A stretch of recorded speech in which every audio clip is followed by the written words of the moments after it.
The following live stream has been approved for appropriate audiences.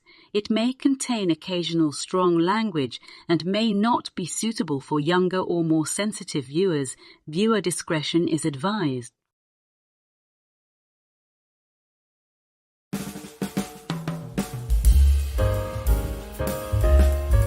Good evening, happy Friday, and welcome to Last Call, where we are going to drink and discuss the weather. Yes, just like when you are chatting up a girl in a pub, and to break the ice, you make small talk about the weather. But it just so happens that girl you are chatting up is a meteorologist, or in this case, an Emmy Award-winning meteorologist like Katie Nickolaou of WLNS-TV Lansing, Michigan. You know, hypothetically. But yes, we do have Emmy Award-winning meteorologist Katie Nickolaou of WLNS-TV Lansing, Michigan, here with us tonight to discuss that nasty storm named Idalia that just missed Aged Boomer's front door. And we're going to ask the important questions like, what's the difference between a hurricane, a tropical storm, and a post-tropical cyclone? And where were you last week? So top off your glasses, tell me what you're sipping on in the chat, and get comfortable. We'll get started just as soon as I thank someone for buying me a drink with an intro song. And if my singing hasn't driven off our special guest, we'll catch up with her on the other side.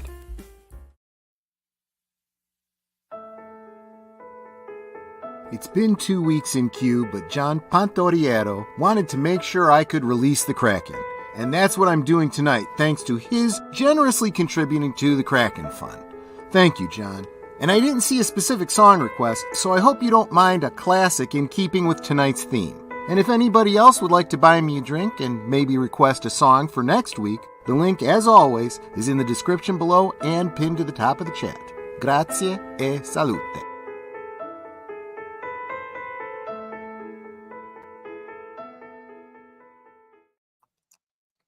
Welcome. All right. Yeah, I always get a little bit more nervous when I got a guest. I'm always afraid, what are they going to think of the singing? But you know what? If Dumaka can get away with it, so can I. I think this one's a classic. And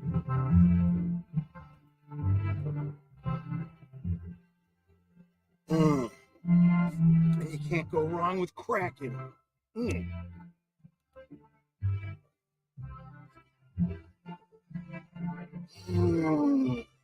Doody doo doo doody doody doo doody doo doody doo doo doody doody doo doody doody doody doo doo doody doody doo doody doo.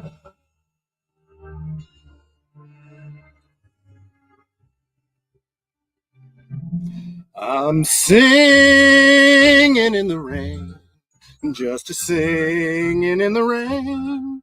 What a glorious feeling, I'm happy again. I'm laughing at clouds so dark up above. The sun's in my heart and I'm ready for love. Let the stormy clouds chase everyone from the place. Come on with the rain, I've a smile on my face.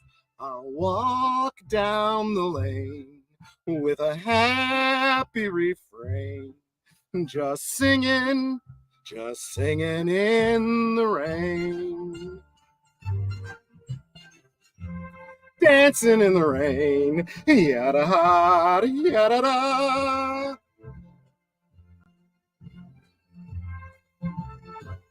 I'm happy again.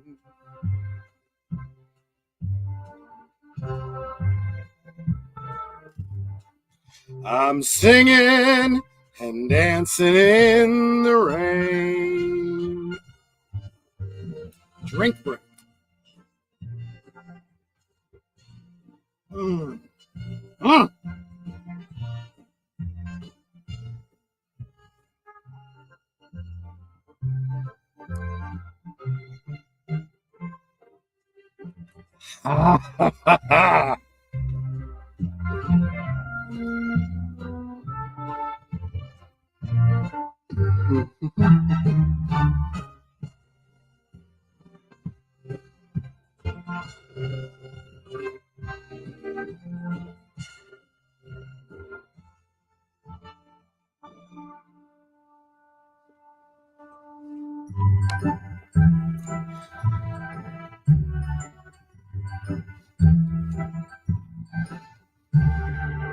I'm dancing and singing in the rain.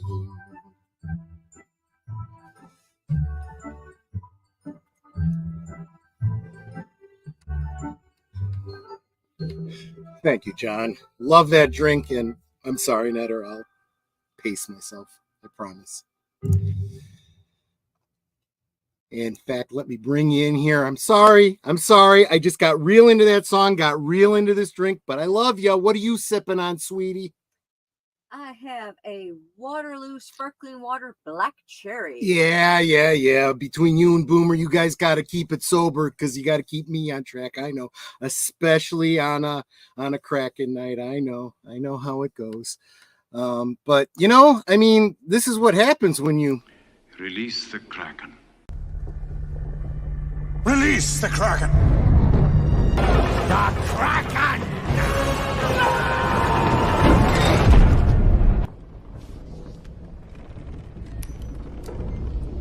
Why is the rum always gone?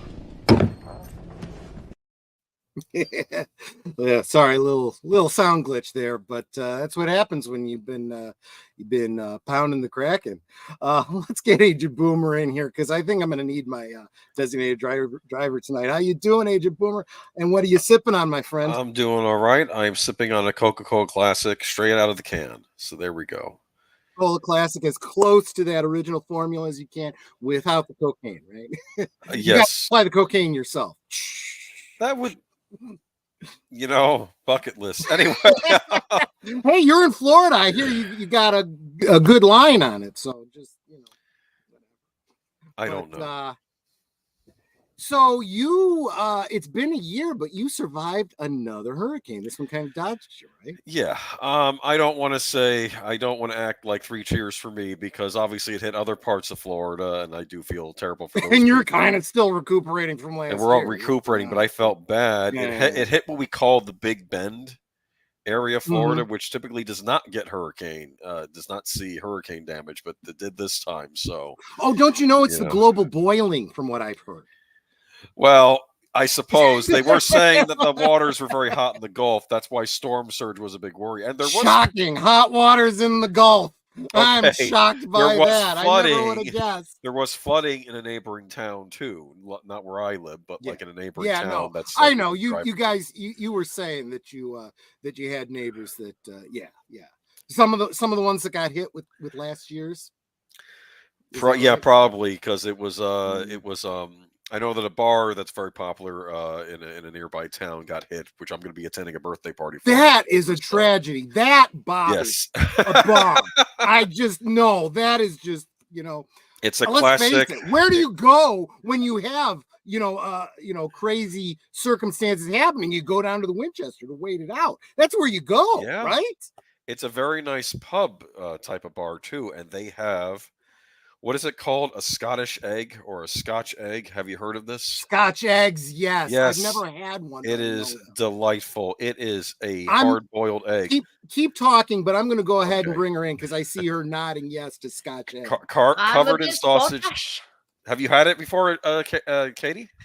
Up in Edinburgh, yeah. Oh, well, wow. See, this is what happens when I bring in the hoity-toity guests. So let me introduce to for the chat. This is Emmy Award-winning meteorologist Katie Nickolaou. I mean, Emmy Award-winning. This is big time. But so now I find out that she not only has tried Scotch egg, she's actually been to Edinburgh. I mean, come on, right? I went up to Loch Ness. Awesome. See, she's got the accent and the whole bit. Yeah. 50% Greek, 50% Scottish. Switch between them. Oh, wow. Yeah, I know you got a little bit of everything in your background, don't you, sweetie? You got. Oh, it's a lovely mix. My mother's English, my grandmother's Welsh, my grandfather's Scottish, a wee bit of Irish along the line. Yes. I'm just Italian and redneck. We call it Irish, but it's really redneck. But we all have a bit of what we call the hillbilly in us. That's why movies especially you being southeast of the Appalachian Mountains, you are surrounded by, Florida people. Let's just call it. Who, me? So, I just saw an article on Twitter about another Florida man sighting. And it was something about he was arrested for setting his girlfriend's car on fire. Oh, and his girlfriend was his cousin. And someone made a comment about, are you sure he wasn't from Georgia? I said, they said cousin, not sister. So let's be clear about this. Plenty of men all around the country date their cousins. I'm sorry, that doesn't sound right. I wasn't sure where that was going. The Jonah Hill character. I was like, oh God, where's this going? The Jonah Hill character in Wolf of Wall Street. He married his cousin. He was getting all jealous of the men dating her. I should be the one dating her. And it was this real awkward scene with him and DiCaprio, and that it was a Scorsese. I gotta imagine if you're dating your cousin, right? You know, someone that's distant enough that it's okay, but close enough that there is, you know, a genetic thing. There's got to be some narcissism there, right? It's like I want to date somebody who's as close to me as possible, but still socially acceptable. I mean, that's my assumption about that, but I don't know. The whole concept of siblings and cousins and all that kind of stuff. It's like, I think about my family. I'm like, damn, I wouldn't want to have anything to do with them if I wasn't related to them. So crying out loud, not even going to think along those lines. Here's Emmy award-winning meteorologist Katie Nickolaou comes into this. This is delightful. All right. Let me, because we are going to focus on you. We are. But I do want to introduce you to the chat because they should know you. Most of them do, but you know, want to do. I see some familiar names. I'm sure you do. let's take them in order. Matanui, he's the early bird. Hi there, Matanui. Good to see you, my friend. David Pensack, thank you so much for that link you sent me. He was talking to me offline about Ahsoka, and he sent me a reaction video, which was very funny. I hope you saw the response that I had. That's for you, Dave. That was very funny. I enjoyed it. Thank you so much. It's finally here. Friday night. That means only one thing. Last call with Troy Pacelli. Thank God it's Friday. Amen. Amen. I hope you guys are all going to enjoy tonight's talk about the weather. Have a great show, my friends, and hello to Katie Nickolaou. Look, I told Big Al he was probably the most disappointed you weren't on last week because I don't know. I think Big Al might have a little crush on you. I think. No, I don't want to put him on the spot, but he's a sweetie, and he really enjoys your channel, which is so many random fandoms. Link in the description. Yeah. Make sure you are subscribed. This girl knows her airbenders. Let me just say that, you know. Oh yeah. So, when we can actually remember to stream with myself and Brandy, because if you think I'm scattered, well, I'll wait until you get both you are haphazard. So make sure you hit that notification bell so that you know when she, you'll be like, oh, I'm still subscribed to her. Okay, yeah. Exactly. What? It's like opening a present. I don't think you're scattered. I think you have a day job, a very important day job. Well, that's true too. So actually, before we get to PJ, hold on, PJ, just sit tight. Let's go ahead and address the 100-pound, hurricane in the room. We were supposed to have this conversation last week, but you were gone with the wind, which is, look, honestly, I gave you grief in the opening monologue, but you know what? I totally get it. Tell the stream what you told me. Why did you miss my stream? I fell asleep. Okay, more than that. It was more than that. Why did you fall asleep? It has been a long week. I think, was it last week? I was at the end of a 12-day straight cycle of work too. 12 days. Didn't help. Nap.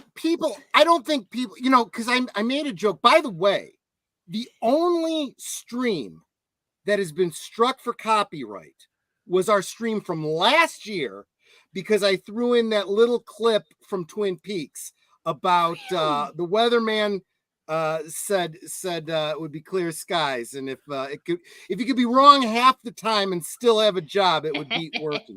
I had to keep that in there, and then I got struck for that, and I'm like, worth it. It needs to stay, so I kept it.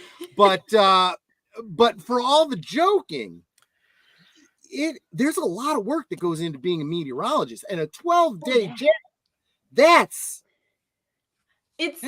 heavy duty. And what are your hours like? What time do you have to get up in the morning? Usually it starts around midnight, and then it keeps going through like 9 to 10 in the morning. What time are you on air? I am on air from 4:30 in the morning to 7 in the morning. Wow. So I get all the elderly viewers. It's great. So breakfast is your dinner. Exactly. I can have my breakfast, and like people say, oh, 10 a.m. is too early for drinks. Not if it's after work. Screw it, it's 5 o'clock somewhere. That's what I always say, guys. But Katie, you are in the Lansing area. Is that right? Yes, I am. Okay. Yeah. So that's the shape of the state. The Upper Peninsula. That don't know your geography exactly. Well, yeah, exactly. This and then that little, at the top there. Get back in the that other piece. Yeah, exactly. We have an earthquake. Yeah. There you go. So many random fan groups. Make sure you're subscribed. It's a great time. Does that cover the Kalamazoo area? It doesn't. We stopped one county shy of Kalamazoo. Damn it. I got a buddy in Kalamazoo that he's the guy. Look, I would not be here. I would not be married to that woman sitting across from me. I would not be talking about this fandom stuff if it weren't for this buddy of mine in high school. His name is Otto. He lives in Kalamazoo, Michigan. He doesn't exist. Netter saw him once, and she claims he doesn't exist. But he's a great guy. He introduced me to Star Trek back in high school, and the rest is kind of history from there. And I thought maybe it would have been a great overlap if he got his weather from you every morning, but apparently that's not the case, because there you go. That's why we have the internet. That's why the internet is a thing. Absolutely true. So let me get back to the chat real quick. We'll come back to Kalamazoo, Michigan and Lansing. But Orville Nation, PJ, hey Troy and friends. This is the guy who is responsible for us meeting. He's brought a lot of people together. It's when I talk about building community here on YouTube, that's in huge part because PJ of Orville Nation. And every time Netter on Thursdays talks about, Together We Grow, she's just repeating the tagline from Orville Nation. So thank you so much for bringing us all together. And for getting me into podcasting. There you go. Otherwise, you'd just be a weather girl. And, is that okay to say weather girl? I mean, we don't. Weather person, weather whatever. As long as you don't say it with malice. Because we do get some people who are like, you're just a weather girl. I'm like, well, you never say weather boy. But no, because it's great. Because I assume that you're a girl. On LinkedIn, your pronouns are she, her. So I just assume. There you go. Okay, go ahead. I imagine the term is also geologist, right? You're a scientist, right? There you go. Yeah, scientist. I think that's fair. Yeah. No. Look, you got your degree. I didn't. So you already outrank me. So screw all that. But going by, colloquialisms and age and so forth, I say girl because there you go. I could adopt you. I'm old enough. so don't take offense at 1971. So I mean, I really am old enough to. Hell, I'm probably old enough to be your grandfather. Damn. Yeah. I'm depressed now. I need to drink more. Not that old, dear. No, seriously though. I mean, and that's exactly. No, you're right. Context is everything. So if I call you a weather girl, you should not take offense. Because I say it first with great respect, and like I said, girl. I would adopt you. I wish if I had a daughter, I wish she'd have been like you. You know, absolutely, no doubt about that. You know. Well, thank you. See, so PJ, thank you so much for bringing us together. We super appreciate you. Aw. Keely Chow, hey everybody, and he says hail to PJ. Yeah, I'm not positive, but I think Keely Chow might be from the PJ crowd. I mean, I kind of sometimes forget how I met y'all. You guys have become just like my tribe, you know, so much that I kind of forget specifically how we met. Except for Admiral Bruhajma, Evelyn Kapla. I know how Netter and I met you. We met you in the Klingon Armada International many years ago. Heck, Evelyn has known Netter and I as long as we've been together. That's how far back. That's 32 years. 31 and a half years. 31 and a half years. Evelyn might be, you know, in there with us, maybe a shade more than that. But yeah. Evelyn is very important to our to the House of Kartan. I really should do more with the Klingon page. And look at this, so many random fandoms. I haven't seen this ID in a long time. I think she just came out. I think she just came out for you, Katie. I think that's why so many random fandoms. So nice. You know, they must not have work tomorrow. That must maybe that's for once. Yeah, there you go. Let's see. And then you guys are all talking to each other. Sir Torrin Clegane, welcome, my friend. Yes, winter is coming. I know that. I was hoping Singing in the Rain or I did not even think about Stormy Weather. Oh, that's a great one. And you know what? You buy me a drink and I will sing Stormy Weather for you. Absolutely. You know what the other song was? I'm going to ask the panel. Just guess. What was the other song I had in queue if I didn't do Singing in the Rain? I know. Rock You Like a Hurricane. Oh, okay, you don't count because you know. Rock You Like a Hurricane. She heard me. Albums. Yeah, right. Exactly. I did think about that very briefly, and I'm like, no, that's way out of my wheelhouse. Rock You Like a Hurricane. No, I can't even do that. No way. I was going to do Jim Morrison. Riders on the Storm. And if someone wants to hear me sing that one, you're going to have to buy me a drink for that one. But I rehearsed it. I was ready to do it. I had a great rendition of it. And then I was like, I'm not sure how on brand that is. And then I started thinking Gene Kelly, and I'm like, yeah, that's me. That's me. So that's what I had to do. So, although I do like Big Al's idea of singing, or It's Raining Men. I think you could hit those notes. I think you might be able to. Big Al, you buy me a drink, and I will sing It's Raining Men. I absolutely will. Have a helium tank next to your table. I'll, you know, I could get away with taking off my shirt, couldn't I? No. That might be too far.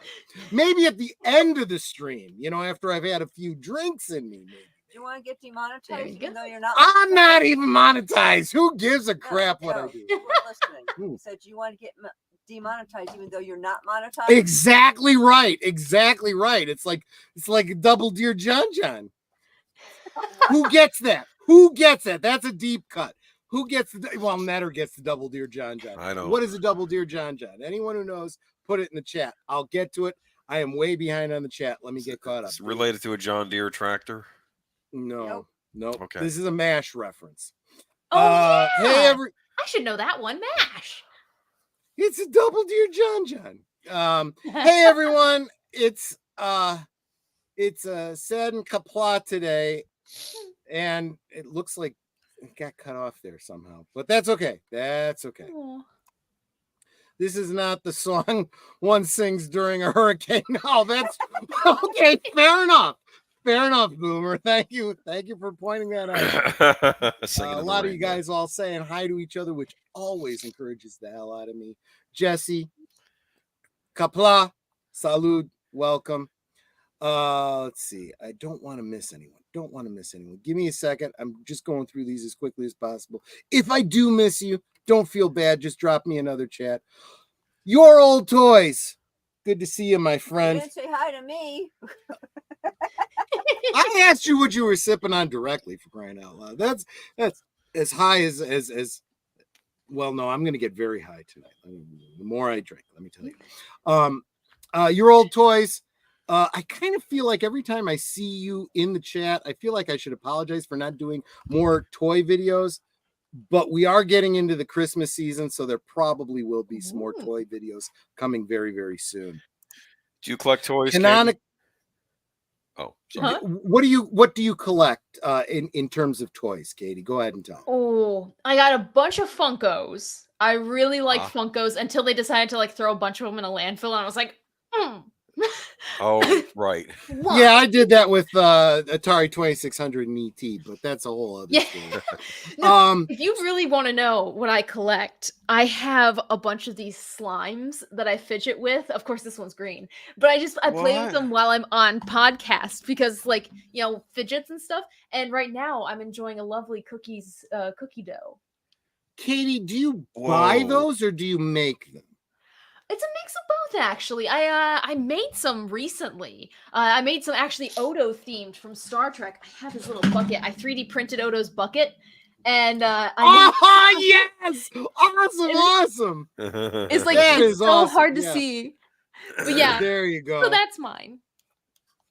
The reason I asked that and the reason I'm interested is because I've got a buddy who lives locally. His daughter loves to make slime, and I'm thinking about hitting them up because I need some slime myself for some specimen jars. I need different kinds of ectoplasm. I need the pink slime from Ghostbusters 2. I need the green slime from Slimer, everything, and I need the blue slime from Muncher. So I'm gonna have to hit them up and say, hey, make me some slime, would you? I can do that for you. It's a really easy recipe. I didn't know that. Water and borax. And yet I didn't even know she knew this, but there you go. Katie is a ray of sunshine in a dreary world. That is absolutely true, and old enough to be my daughter. Yeah. He's actually older than I am. So if she's old enough to be my daughter, definitely. I'll tell you, no doubt. Online, I have no idea anyone's ages or heights. When I went to Star Trek Las Vegas last year, and I met everyone that I know online, and they're like, "Oh yeah, this is my handle and stuff." I'm like, "You're cutting out on us." We're not getting everything you said, but you you met some people that you met online and you had no idea how tall they were. Exactly. Yeah. No, that's exactly right. So just so y'all know, well, actually, I don't know myself. Netter, how tall am I? 5'11". I'm 5'11", and What? Netter is about a head shorter than I am. I'm 5'4". Oh, wow. That's about a head shorter than I am. I am She also fits. 5'11". She fits. Huh. Oh, there you I go. was very upset So- when I was getting weighed by the doctor. Sorry. And I took my shoes off, and they said I was. I know if I was. I knew I was 6 foot. I knew I I used to think I was 6'1". I was very upset about that. I was like, did I shrink? I get that. Maybe it's the shoes that bring you up to 6'1". I don't know, but okay. Doctor and author Adega Outlaws here. He is excited that you are here. So yeah, I figured I was gonna have a bunch of people here that were just fired up about Katie being here, and of course Connie saying hi. Super appreciate all you guys saying hi to each other. Canonically online. Lester San Jose, the Skeptic Tank, who he is a member of the staff here. So make sure that go down to the description below. There's a bunch of people cited there. Make sure you're subscribed to all of them. Subscribe to each other if you can. Logical Spock, haven't seen you in a while. Hey. Peace and long life, my friend. Good to see you. Let's see here. And I'm trying to go fast to get caught up. So if I missed anybody, please say something hot, say something again. But okay, I think I'm caught up. So I think I said hi to everybody. If I left you out, it's not because I don't love you. It's just because I'm drunk. So please drop another. I'm feeling fuzzy. I'm feeling great. So now is the time to get into the main topic. And I am gonna turn the topic to this. The news tells me it was post-tropical cyclone Idalia, but when I check out the wiki, which I don't trust Wikipedia for nothing, but it did say it started out as a tropical depression. And look, when it comes to tropical depression, okay, when the booze goes in, the depression has to go somewhere else. So forget the depression. It then became a tropical storm. It then became a hurricane. And then I don't know what the hell it did after that. And it went to the other side of Florida. And it somehow became this some kind of a cyclone. So can you walk us through that? What do all those words mean? Yes. So, fun fact, National Weather Service is amazing. They created their own pages for like fun fact. All facts are fun. They are. They really are. But yes, no, they have all these amazing pages and they do definitions. And so I pulled it up so I can give you the actual official definitions. Good. Because screw that Wikipedia bullshit. Tell me the real meteorologist. Oh yeah, we're getting this from the National Weather Service in Pensacola. So here we go. There you go. It actually starts as a tropical wave, which is an inverted trough in an elongated area of relatively low pressure. And I'm going to try to spin you around in as many circles as I can with this. Long story short, Africa spits out a bunch of storms. Those storms cause these little waves. Yeah. And then you start to get a low pressure system, and that becomes a tropical disturbance. And the disturbance is just an area. It's like 100 to 300 miles. They don't report about this in the news. Oh gosh, no, because we put people to sleep. Because that's phase 1 and 2. Because then you mentioned you get the tropical depression and then you get tropical storm. And it's kind of like Pokemon, which shows how my generation thinks. But it's a Matter knows a thing or two about Pokemon. There you go. See, it's such a good example because it goes from tropical depression to tropical storm to hurricane. Hurricanes. I like that. But yeah, and it basically Idalia, I choose you. No, sorry. Yeah. Sorry, go ahead. No, because it's ups and downs. So it goes from depression to tropical storm to hurricane, back down to tropical storm, back down to depression, and then nothingness, usually. But you mentioned post-tropical cyclone, which happens when you get a tropical system that is no longer tropical. It starts to have fronts. It isn't driven by warm water anymore. It moves too far north. And then it's just kind of a low-pressure cyclone system. See, and I was getting a lot of flack for the past, 3-4 weeks from Agent Boomer. Because he's like, it's a hurricane. It's a hurricane. People are getting flooded, damn it. And I'm like, I'm just going by what I'm reading in the news. I don't know this shit. The internet. Wait. Katie's going to be on and she's going to explain all this crap to us, They were saying it was Category 4. That's what everybody at the shelter I was at was saying. It's going to be hitting as Category 4. It briefly got up towards Category 4. I'm not sure if they've confirmed if it actually did get to Cat 4. It was like right before landfall, and then at landfall, it dipped down to a Category 3. And then it just it was pathetic. It collapsed as soon as it got on shore, which is good for people. I was having a discussion with someone about this, Category 1, 2, 3, 4, whatever. And I'm like, look, when you're in the middle of this damn thing, you don't give a crap what they're calling it. You just know what your property damage is. And you're like, this is $25,000 in damage. That's what I know, Oh, yeah. Well, am I right? Come on, let's be honest. Well, yeah.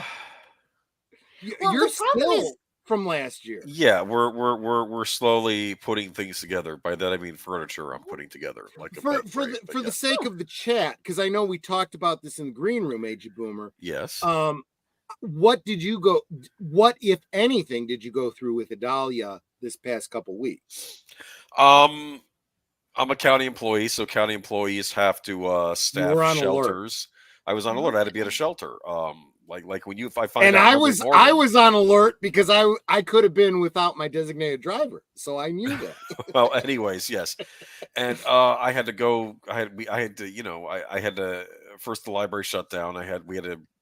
There are things you have to do when you work in a government facility where you have to do things to make sure that it's protected as best it can before people come in later to do the major securing. Then I came home. Then I had to prep myself, get my own house, get that ready. Then I had to go out and over to the shelter at like 6 a.m. or something. I had to I'd be there by 7 a.m. and then it's just you stay, And I was in more of a leadership position this time around, which was a little scary, but it didn't end up being as big of a thing as I thought it would, because obviously we only had a few. Agent Boomer, let me just say, from what I know of you, Yes. I would rather you be in charge than most civil, employees. Well, I appreciate that, but like I said, luckily because I know you, it didn't end up becoming a big thing. But good. You are required. It's part of your contract. You got to go. If I brought this up like, last year, and I said it in a joking manner, but in a lot of ways wasn't joking. You were kind of there to serve, and I think that deserves a little bit of accolade. Well, we all have to. I know you're humble. You don't. I'm doing my duty. Yeah, this is my job. I got to do it. No. You're good people, and if I was living in Florida near you, I'd rather know that you were in charge of the shelter than I'd choose your shelter. Well, thank you. Actually, there was a lot of. Yeah, I was at a middle school, so we end up using the school. Oh gosh, no! Then I'm gone. Bye. There is nothing. There is nothing. Screw it! I got a boat. I'll be fine. There is nothing creepier than a school at night when no one's there. Yeah.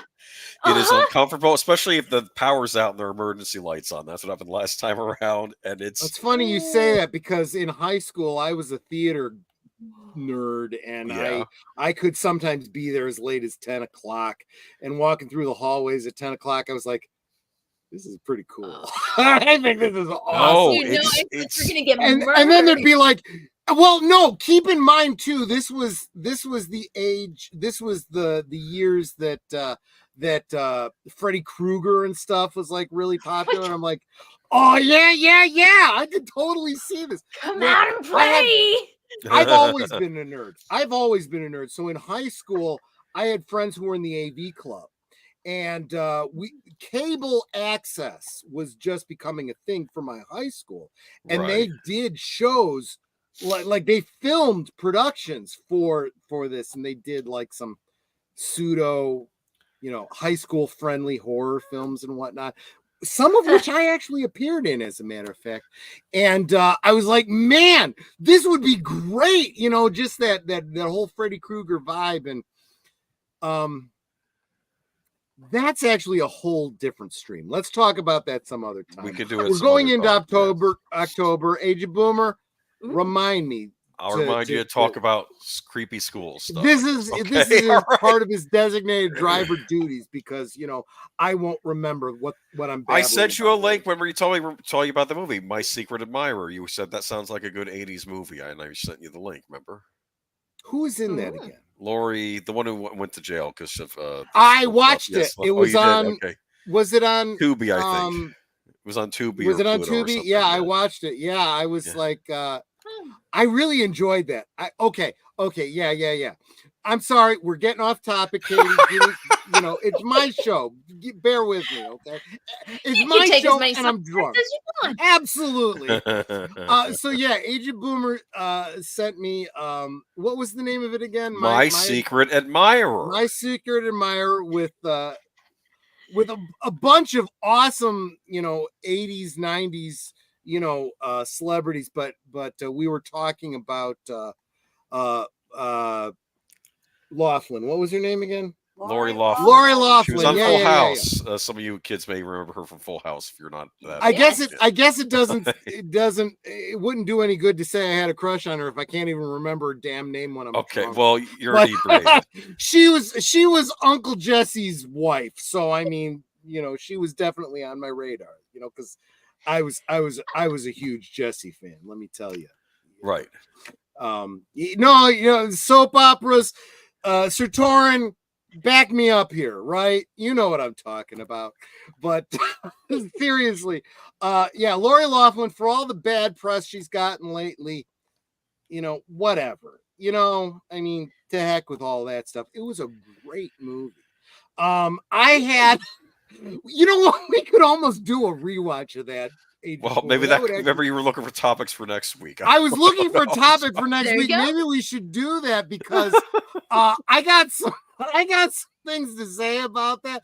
It's one of those films that's like you're watching, you're like, the fuck is happening? This is so surreal. But you're like, but you love it, right? It's all right. It's that kind it's like watching Threshold of Voyager. Well, it's like if you've never seen Threshold or Voyager, right? And it's like you get to see these things for the first time, but you're into something similar. Like you love Deep Space Nine, but you were unawares that Voyager existed, right? And then you get to have a whole other Star Trek series. I'm kind of the opposite. I lived in Chicago, and I've mentioned this to the chat many times before. I haven't seen like half of Deep Space Nine simply because it was on WGN here in Chicago. And it was constantly being interrupted by, I think it was the Cubs or the Sox. I don't know what WGN had, but I wasn't a sports ball guy. And it was like, watch us on Saturday night at midnight for a very special time for Deep Space Nine. I'm like, it'd be a fucking special time for Deep Space Nine. The same time, 2 weeks in a fucking row. Screw you. We got a nice lady on the stream. Stop dropping F-bombs. You're right. You're right.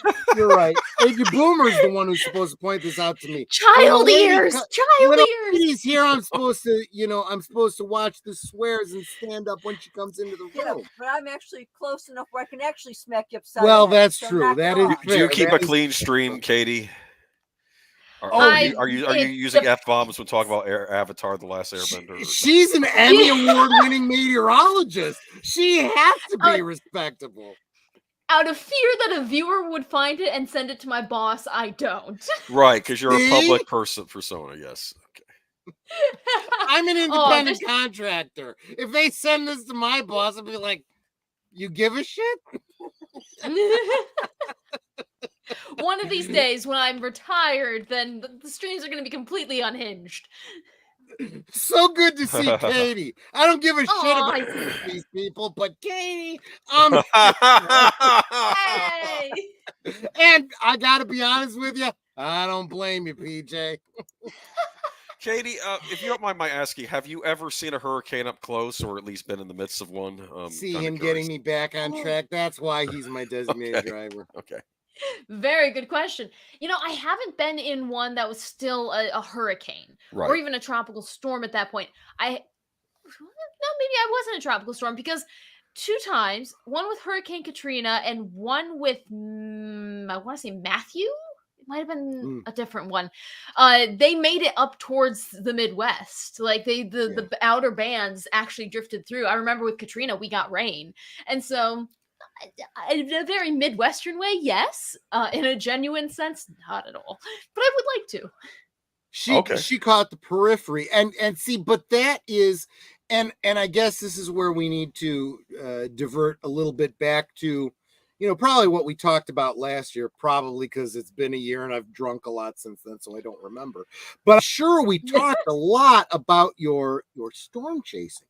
So because you are a Midwesterner, like myself and Netter, you don't really see the hurricanes because you kind of got to be at the coast for those, but you see the tornadoes. You want to talk a little bit about what that's like and the whole storm chasing concept there? And we did a rewatch of Twister, so talk about that. That was fun. With meteorology and everything, it's nice having that college degree because you actually understand what's happening and it really helps you stay alive. So I'm a part of a rare breed that's like, you should have a degree if you're going to go out and try and do this, just so that you don't die and we don't have to report on it. And so, I get to go out, and I've done it for 4 years in college. I was on convective field studies. So for a 10-day period in the summer, each summer, I got to go out with my professor and we just chased tornadoes for college credit. Wow. And that was amazing because you get to see these motherships of clouds. One supercell can have the same power as 5 atomic bombs. So it's just raw power in the middle of nothing. It's so impressive. So impressive. And you can really see structure too. Like, sadly with hurricanes, you don't really get to see the structure because there's so much rain. It obscures the cloud texture. But if you're out in the dry areas in Kansas and you looked off in the horizon and there's a supercell, it's beautiful, beautiful view. No, go ahead, Agent. I was going to say, I feel like hurricanes are underrepresented in disaster movies. They're typically, yeah, because I guess they don't. Oh, Jurassic Park got one. That's right. That's true. No one remembers it, but they got one. Did it happen on screen? Yes. I think they used some of the actual footage because when they were recording or when they were filming, the hurricane hit.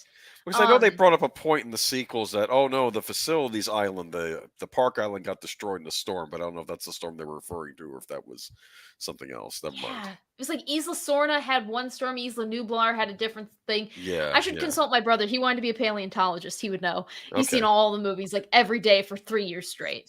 Cool. So actually, Katie, is it okay that I call you Katie and I don't refer to you as Emmy Award-winning meteorologist Katie Nickolaou? Can I call you Katie? Katie Nickolaou's enough of a mouthful. Yes, Katie's right. I would say the full thing each time you addressed her, but that's not my show. Okay. This is why I asked. Agent Boomer gets me. He understands. No, absolutely true. Well, you know what's really funny is I got to meet at Motor City Comic Con this year, Jonathan Frakes and Brent Spiner, and I actually took my Emmy and I got a picture with them because Star Trek is what helped get me on like the right path so I could actually succeed in meteorology and help me out of this anxiety-fueled depressive funk in middle school. And I told them that and I was like, this wouldn't be possible without you, so you get to share all the glory. And so I got pictures with them. And then they had a panel together and I was sitting in the audience and they're like, well, we see a lot of familiar faces from television. And people are chuckling because like, we're in cosplay and stuff. Yeah. And they go, oh, like Emmy Award-winning meteorologist Katie Nickolaou. I'm like,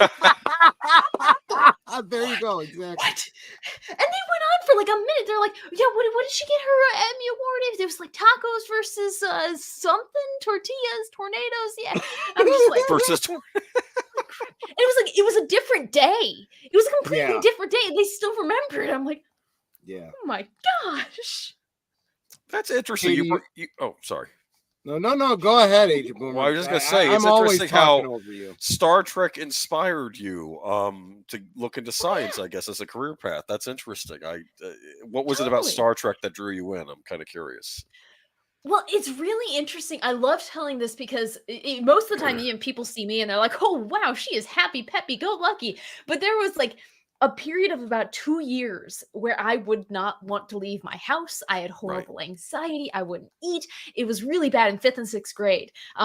Bullying, But at the end of that, in like 6th grade, my dad was watching Star Trek one night and I was like, there's nothing else for me to do. I'll just watch. And it was Gambit Part 2 from Next Generation, which to this day, I do not know a single soul who started their Star Trek journey with Gambit Part 2. I saw it and I was like, this is amazing because these people, they keep going into danger, even though like it's danger. And granted, it's fictional, but still like that concept of I want to go and see what's out there, even if it could hurt me. That was like unimaginable. And so it's good it got me thinking like, what else am I missing? And then you have Spock and you have Data who think very logically and they analyze things. And that helped me work through the anxiety. Like, okay, I'm worried that I'm going to puke, but I'm not sick. I haven't been exposed to anyone who's sick. I haven't done this and this and this. Then I'm not. And it worked. So that helped get me out of this pit that I dug myself into, and it chucked me back onto the train tracks because I've wanted to be a meteorologist since I was 5. So it just got me back on that track, and it helped me get back where I should be. Cool. Awesome. Yeah, it's really fun. I like using story. TV to help heal things because the real world kind of sucks. It really, as so much as in news, the real world is awful. But if you can use sci-fi as a way to make it better in your life, and then you can make your surroundings a little bit better, I think if we get more people into sci-fi and they all fix their surroundings, the world might be a better place. I want to at that. I want to bring up because I think PJ is still here because I think he's hanging out just to make sure that I'm good to you. I think that's why you're gonna be a gentleman. No, I'll smack you upside the head. Well, yeah, that's what I was gonna say. PJ, you don't have to worry. Netter's here, but absolutely.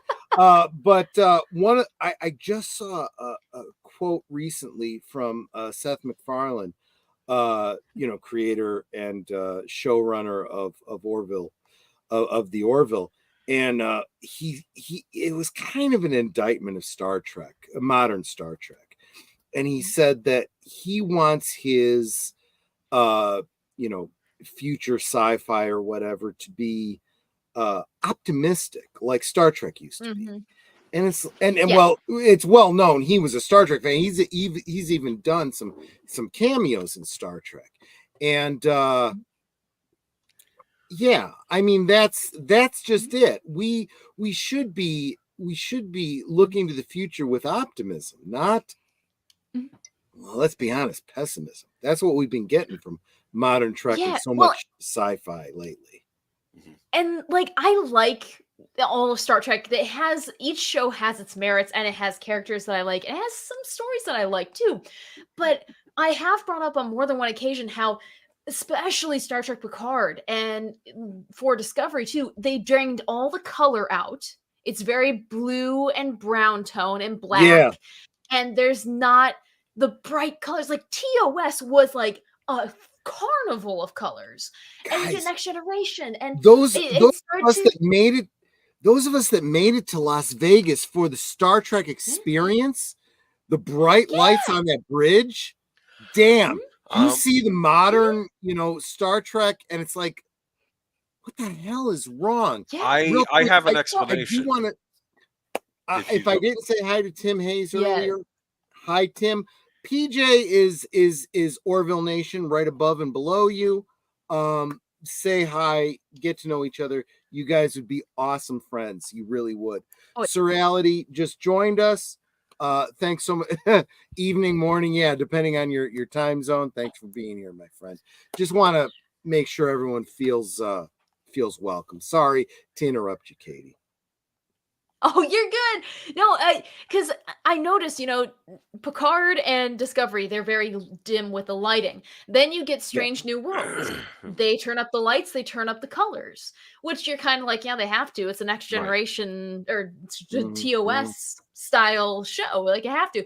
And then you get Lower Decks. And then you get Prodigy. And you start to see the color returning as well as the fun. And oh my gosh, the fights I see online about how this is too silly. This isn't a musical episode. And I'm just sitting here, I'm like, this is the kind of screwy stuff that Gene loved. I do have to say, Katie, that the one and let's face it, I have not seen episode 1 of Strange New Worlds, but everybody is sharing that clip of the Klingon singing. So you better believe I've seen it. And I'm sitting there looking at that going, I'm not sure how I feel about this. There is something to this. Exactly. Well, from the out of context from the episode, you're just like, well, that's kind of stupid. Why wouldn't it be Klingon opera? But then they're like, in the story, they reference how it brings dishonor upon the Klingons. And so it couldn't be Klingon opera because if it was opera, then it would be honorable. And so I didn't realize we were going to get into Klingon opera. Okay. I got to ask. But you said you liked the costumes. You said you actually were complimenting the costumes that the Klingons are wearing. You're talking to me? Yes, you said the costumes were good. Yes. You said you thought that was a good mesh. I am a big. Well, okay, everybody knows especially Evelyn, if you're still here, I hope you're still here because we're talking Klingon stuff here. Myself and the local Klingons, we do the whole cosplay thing. We are always looking for different uniforms, different civilian clothing. And that's one of the things that Discovery brought to us was we could see what Klingons look like in their civilian lives and so on and so forth. And so that has given us the opportunity to create new cosplays and whatnot for conventions. But I do have to say that if you take Discovery and all of this is superfluous now that they've clearly established that Discovery and Strange New Worlds and everything JJ verse is canonically a separate universe. They've already, this is not, just, fan, rationalizing or stuff. They've done this in Strange New Worlds, from what I understand. Regardless, we got some great lore from the Klingons. We got some great costumes. We got, again, we got to see what life on Kotnosh looks like. And one thing that I've always maintained, if they got nothing else right, they got the Klingon language right.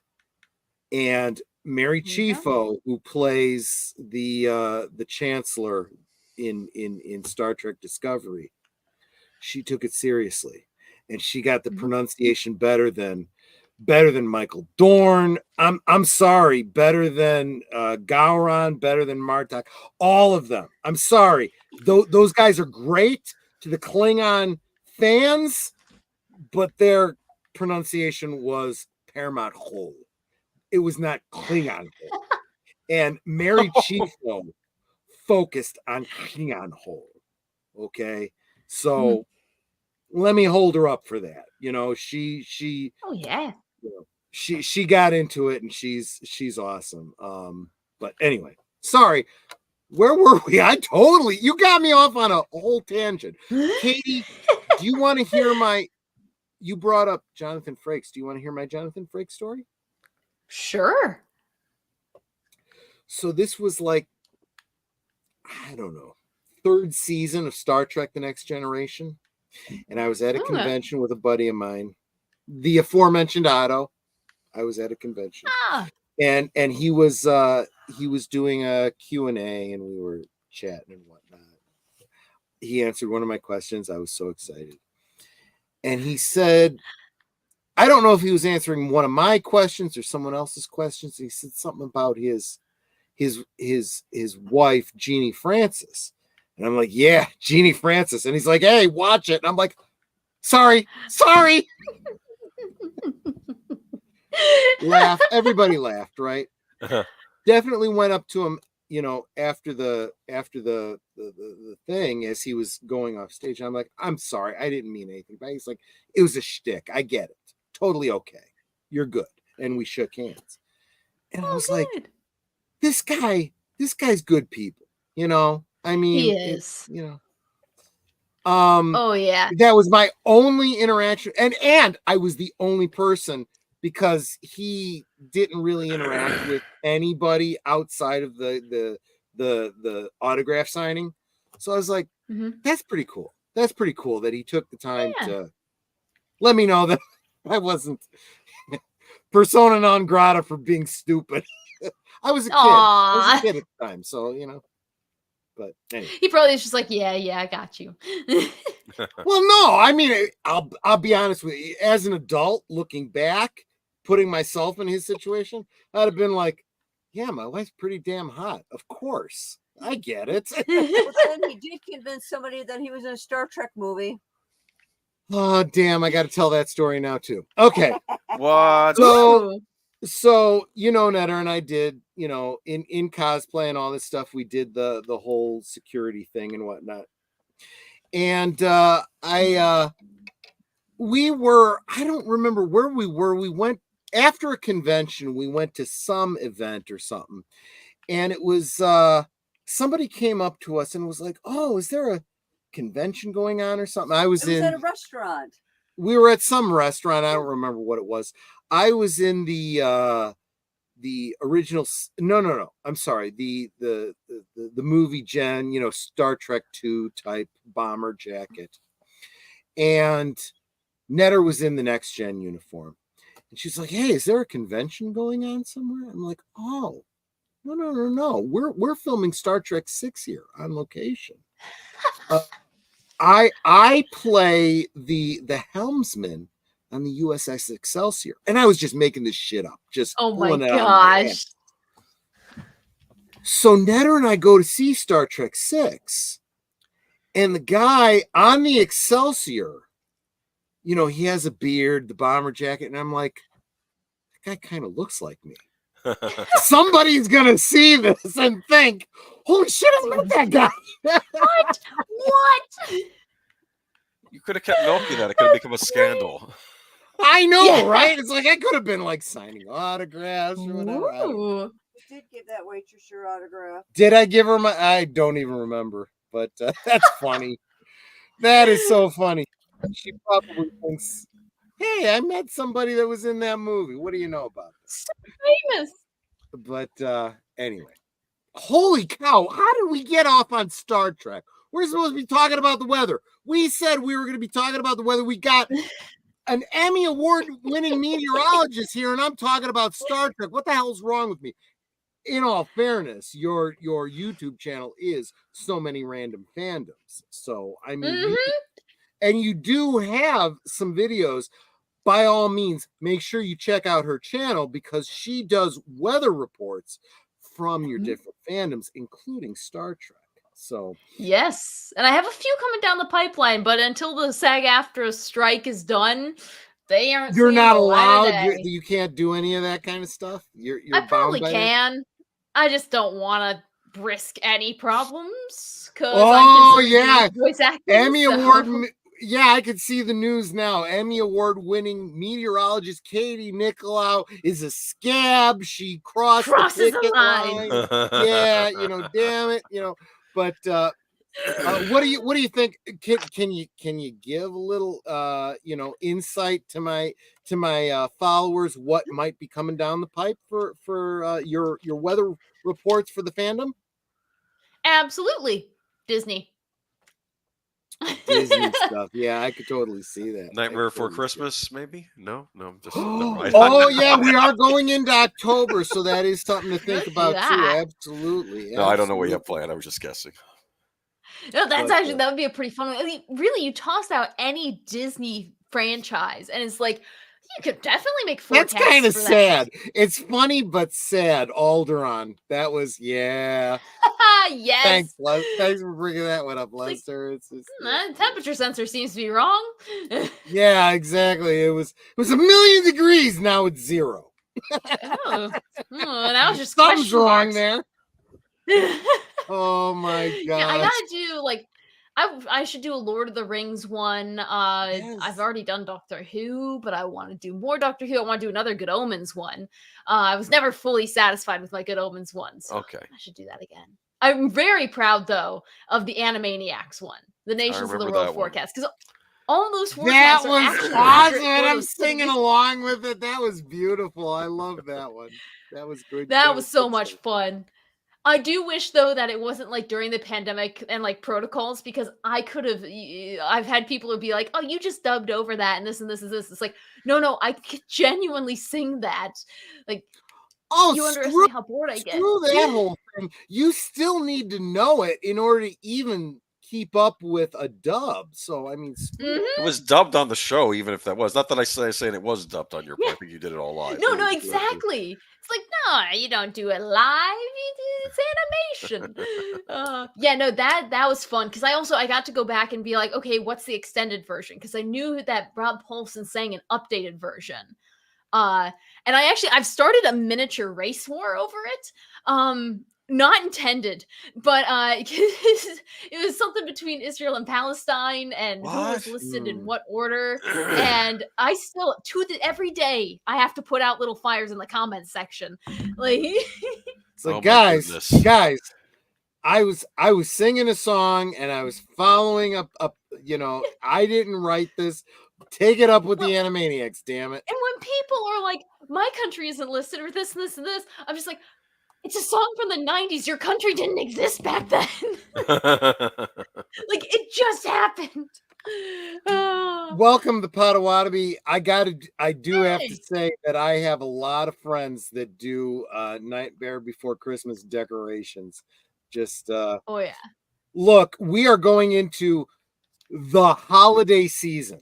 And I don't care what your holidays are. I don't care if it's Hitler because you're a Klingon or Halloween or Harvest Festival, the solstice, the Thanksgiving, Christmas, Hanukkah, New Year's. It's all the holiday season. Okay. So when I am not one of those ones that gets bent out of shape about happy holidays, because let's face it, there's a lot of holidays at this time of year. So I am all in favor of the blending of holidays. What's up, Netter?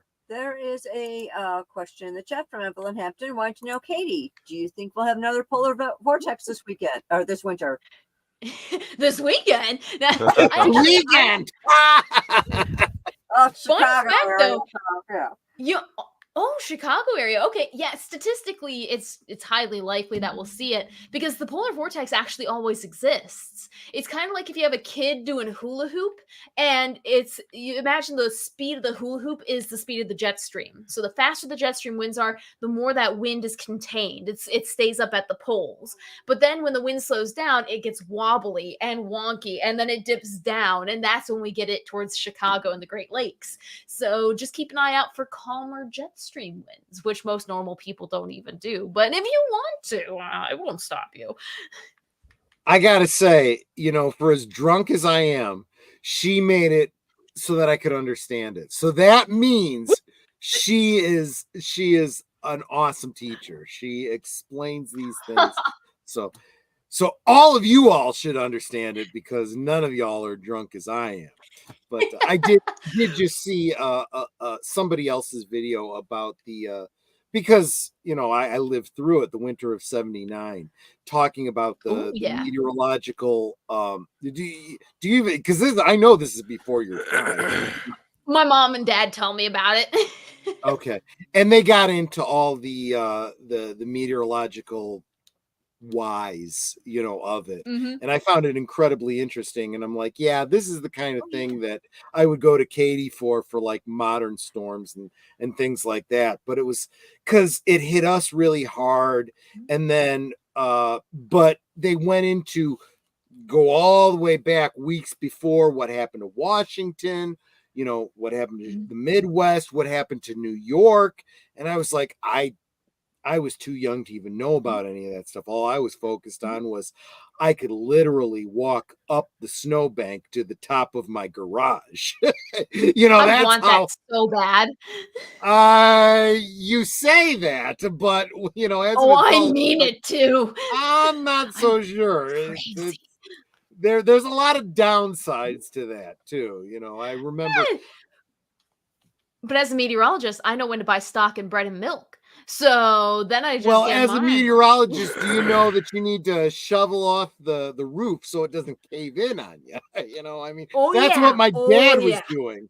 And like I said, the reason I know that I could literally walk up the snowbank to the top of the roof was because my dad was up there shoveling it to keep it from caving in. And so I'm up there with him, and I was like, oh, I can just jump right off. Well, the snow is very, very soft on the side of the garage, and I fell 10 feet through the snow into one of my garbage cans, and my dad had to spend most of the afternoon digging me out. So oh man, little 8-year-old Troy was like, okay, I learned a lesson here, little Troy.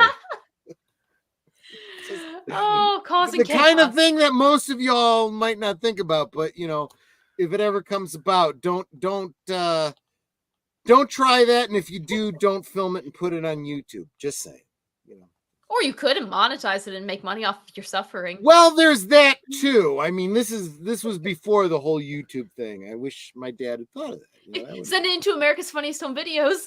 Back then, it would have been Funniest Home. Well, actually, this predates even Funniest Home Videos. But yes, if we had a home video of that, we could have sent it into Funniest Home. That's what I tell everyone. America's Funniest Home Videos is just TikTok now. Like everything on TikTok. Shit, I don't know, you're right. Are you guys into TikTok?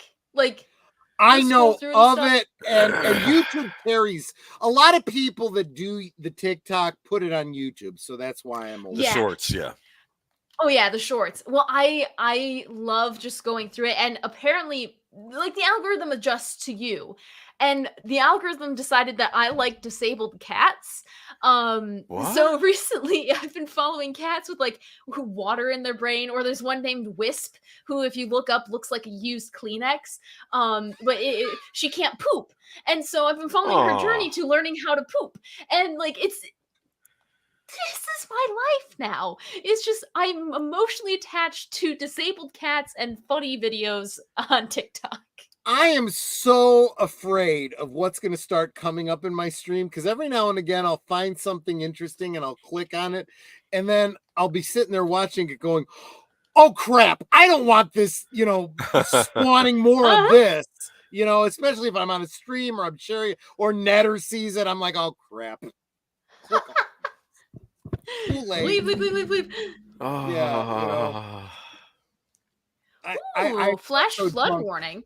Yeah. Currently going through Let me check.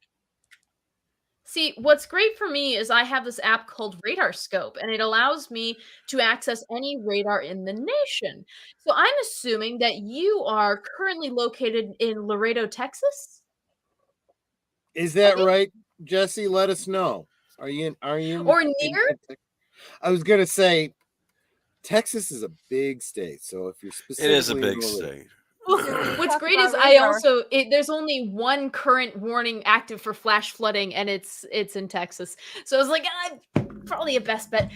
Hey, it's like where's Waldo, but it's where's weather. Where's weather? I like that. What were you gonna say, Nutter? I figured when she was talking about radar, she was talking about her cat. Oh, see? Doppler and radar. Netter pays attention to the fur babies. Well, it's funny. I went to my high school tonight. They had a football game, and I saw one of my old teachers, and he was just like, "Hey, Katie, I've been talking about you, this and this and this with my brother and stuff." And I told him your cats, Doppler and radar, how they're just great. And I'm like, "Oh my gosh, you do follow my stuff, don't you? Because my cats." There you go. Well, when you talk about it, so do you only know U.S. or do you know outside the U.S. as well? Do you have access? Oh, outside the U.S. as well. I think I get weather updates from Australia on that app, and then I could just check everywhere else. But the thing is the National Weather Service is only for the United States and its territories. So you go to different countries and they have different weather bureaus. I was just going to say because what we're talking about is a global, system. So you almost have to pay attention to all of it because it all interacts, right? That whole butterfly effect thing, is real, Oh yeah. It'd be so nice if we could get an international meteorological organization set up with standards. Right. But not happening. Yeah, but the internet at least helps with that, right? You at least have some insights, right? Yeah, there you go. Well, and it helps that a majority of the severe weather in the world happens in or around the United States. Can I ask our guest a question? No, you can't. No, go. I'm going to do it anyway. Okay. Honestly, in fairness, we really didn't originally intend this to be about the situation you dealt with and her commentary on it. So absolutely, Agent Boomer, go ahead. I have a question. Go for it. Let's say hypothetically in the future we have a moon base on the moon and we decide to store all of the nuclear waste from planet Earth on the moon by accident, and then accidentally create the largest nuclear bomb in history, get set off, blowing the moon out of the Earth's orbit into the far reaches of space. Would not having the moon in the Earth's orbit affect the weather drastically, or? Dude, are you sure you're not drinking tonight? What the Space hell? 1999. Remember? I don't know if Katie's familiar with that show, but that's the plot of that Solid, show. yes. Okay. Go ahead. No, Katie. it's good because it would affect the tides. The main that's thing what I would be it would figured, affect tides. And with the difference in tides, that would also affect like tsunamis. It would impact, a lot to do with the ocean. And since the ocean is a main driver for hurricanes, that could cause some repercussions. What about the regularity of seasons? That too, you gotta count the lunar cycle and everything. But usually with the United States, with the Earth, we have these cells, the Hadley cells, and we have all these different main guiding factors in meteorology that aren't necessarily dependent on the moon. So I think we'd still be able to have the seasons. It just would be strange weather, especially with the oceans. Okay, interesting. No. And the reason I asked that is because there was a speculation that I heard about George R.R. Martin's Song of Ice and Fire, the whole winter is coming thing, and that it is actually, if not Earth, it is actually another planet that its moon is not on a tidal locked kind of situation like Earth is, and because there is folklore within Game of Ice and Fire that the moon split open and that's where dragons came from and blah blah blah. So they had a moon that somehow was destroyed, and so it's a world without a moon, or the moon is been destroyed or whatever, and so the regularity of things is not there. So winter is coming winter is coming could be many centuries or decades, but not on an annual basis like on Earth. It's a very and he's kind of obliquely gone, yeah, I thought about that. So it's like, yeah. That was part of my thought process, but he's never been, real specific about that. But it's funny you bring that up, Boomer, because I had actually I've forgotten more than you remember about Space 1999. And that is one of the big issues with a lot of people ask, well, we have all this problem about what are we going to do with our nuclear waste? Why can't we shoot it into the sun? Why can't we do? Right. There are international treaties, that restrict what you do with nuclear waste. And one of them is you can't put them in a ship and shoot them off into space, because what happens if you have a Challenger accident and that nuclear waste is spread across, the globe, Right. Yeah.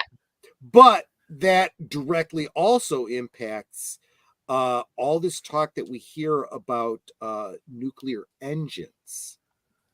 How do we get nuclear, like uranium, plutonium, whatever, into space to build a ship to make a nuclear engine to go to Mars, or outside of the outside of the solar system or whatever? Yeah, these are problems. These are problems you got to think through. So. Anyway, interplanetary meteorology. I never would have had an opportunity to bring that up if Agent Boomer and Emmy Award-winning meteorologist Katie Nickolaou weren't on my channel to bring up this topic. So I'm trying to think of a movie that showcased weather on other planet. I think The Martian dealt with Martian weather, correct? But I don't know how accurate that was. Yes. It was correct for what they knew at the time. At the time, okay, all right. Because the director has come back and said we've learned more about Mars since then, and it would have been different if we'd known. The whole idea, and people, this is not an error on their part. They didn't know at the time. The whole make the plot happen was the storm that causes him to be left behind and so forth. And they realized, yeah, there isn't really enough atmosphere to make a storm like that. So it really wouldn't have happened, but we didn't know that at the time that we wrote this. So I'm willing to give, plenty of the other thing they didn't know about was how toxic the regolith was until the landers were taking soil samples, and they were like, yeah, we couldn't grow potatoes without rinsing, and really it could be done. They would have added that fact. It would have been toxic to grow potatoes in the soil of Mars the way it is. But what he would have had to do was basically wash the soil, and then he could have grown the potatoes. And that was a little detail that was like, if we'd known, we'd have added that to the movie, but we didn't know at the time the movie was made. That's an interesting little detail. So there you go. Just because I saw my name, Troy, that reminds me of the nuclear testing that took place up in Earth's. Oh, yeah. That's a whole other rabbit hole we could go down. There's been a lot of nuclear testing that most people don't even know about, exposing civilians to nuclear fallout that they to this day may not even know about. Look, this is declassified stuff. I'm not even going into the whole woo-woo territory here. This is if you dig into it, it's out there. I'm not being Mr. Conspiracy Theory. This is conspiracy fact. Just good point, Jesse. Thanks for bringing us all down. You can't trust the government, folks. I'm sorry. I'm just letting you know that. When they say follow the scientist, follow the science, trust a real scientist. Don't believe the government. Don't believe the media. The number of people who come at me and are like, "You work for the government and you control the weather and this and you're hitting Florida because you don't like control the weather." Oh, I love that one. Yeah, I love that one. I just look at them like a hurricane has roughly the same power over time as 1 million atomic bombs. A supercell thunderstorm has 5 atomic bombs worth of energy. You think we can just like? That's not how it works. See, this is from somebody who has a conspiratorial mind to begin with. Okay, I do have enough rational intelligence to know that the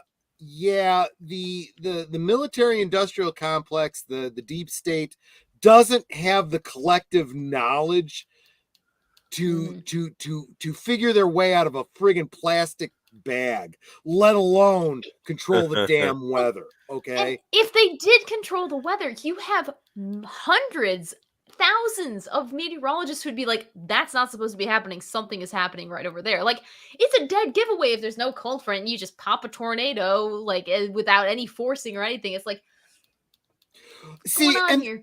What you're talking about, Katie, is the general weather that obviously is very subtle.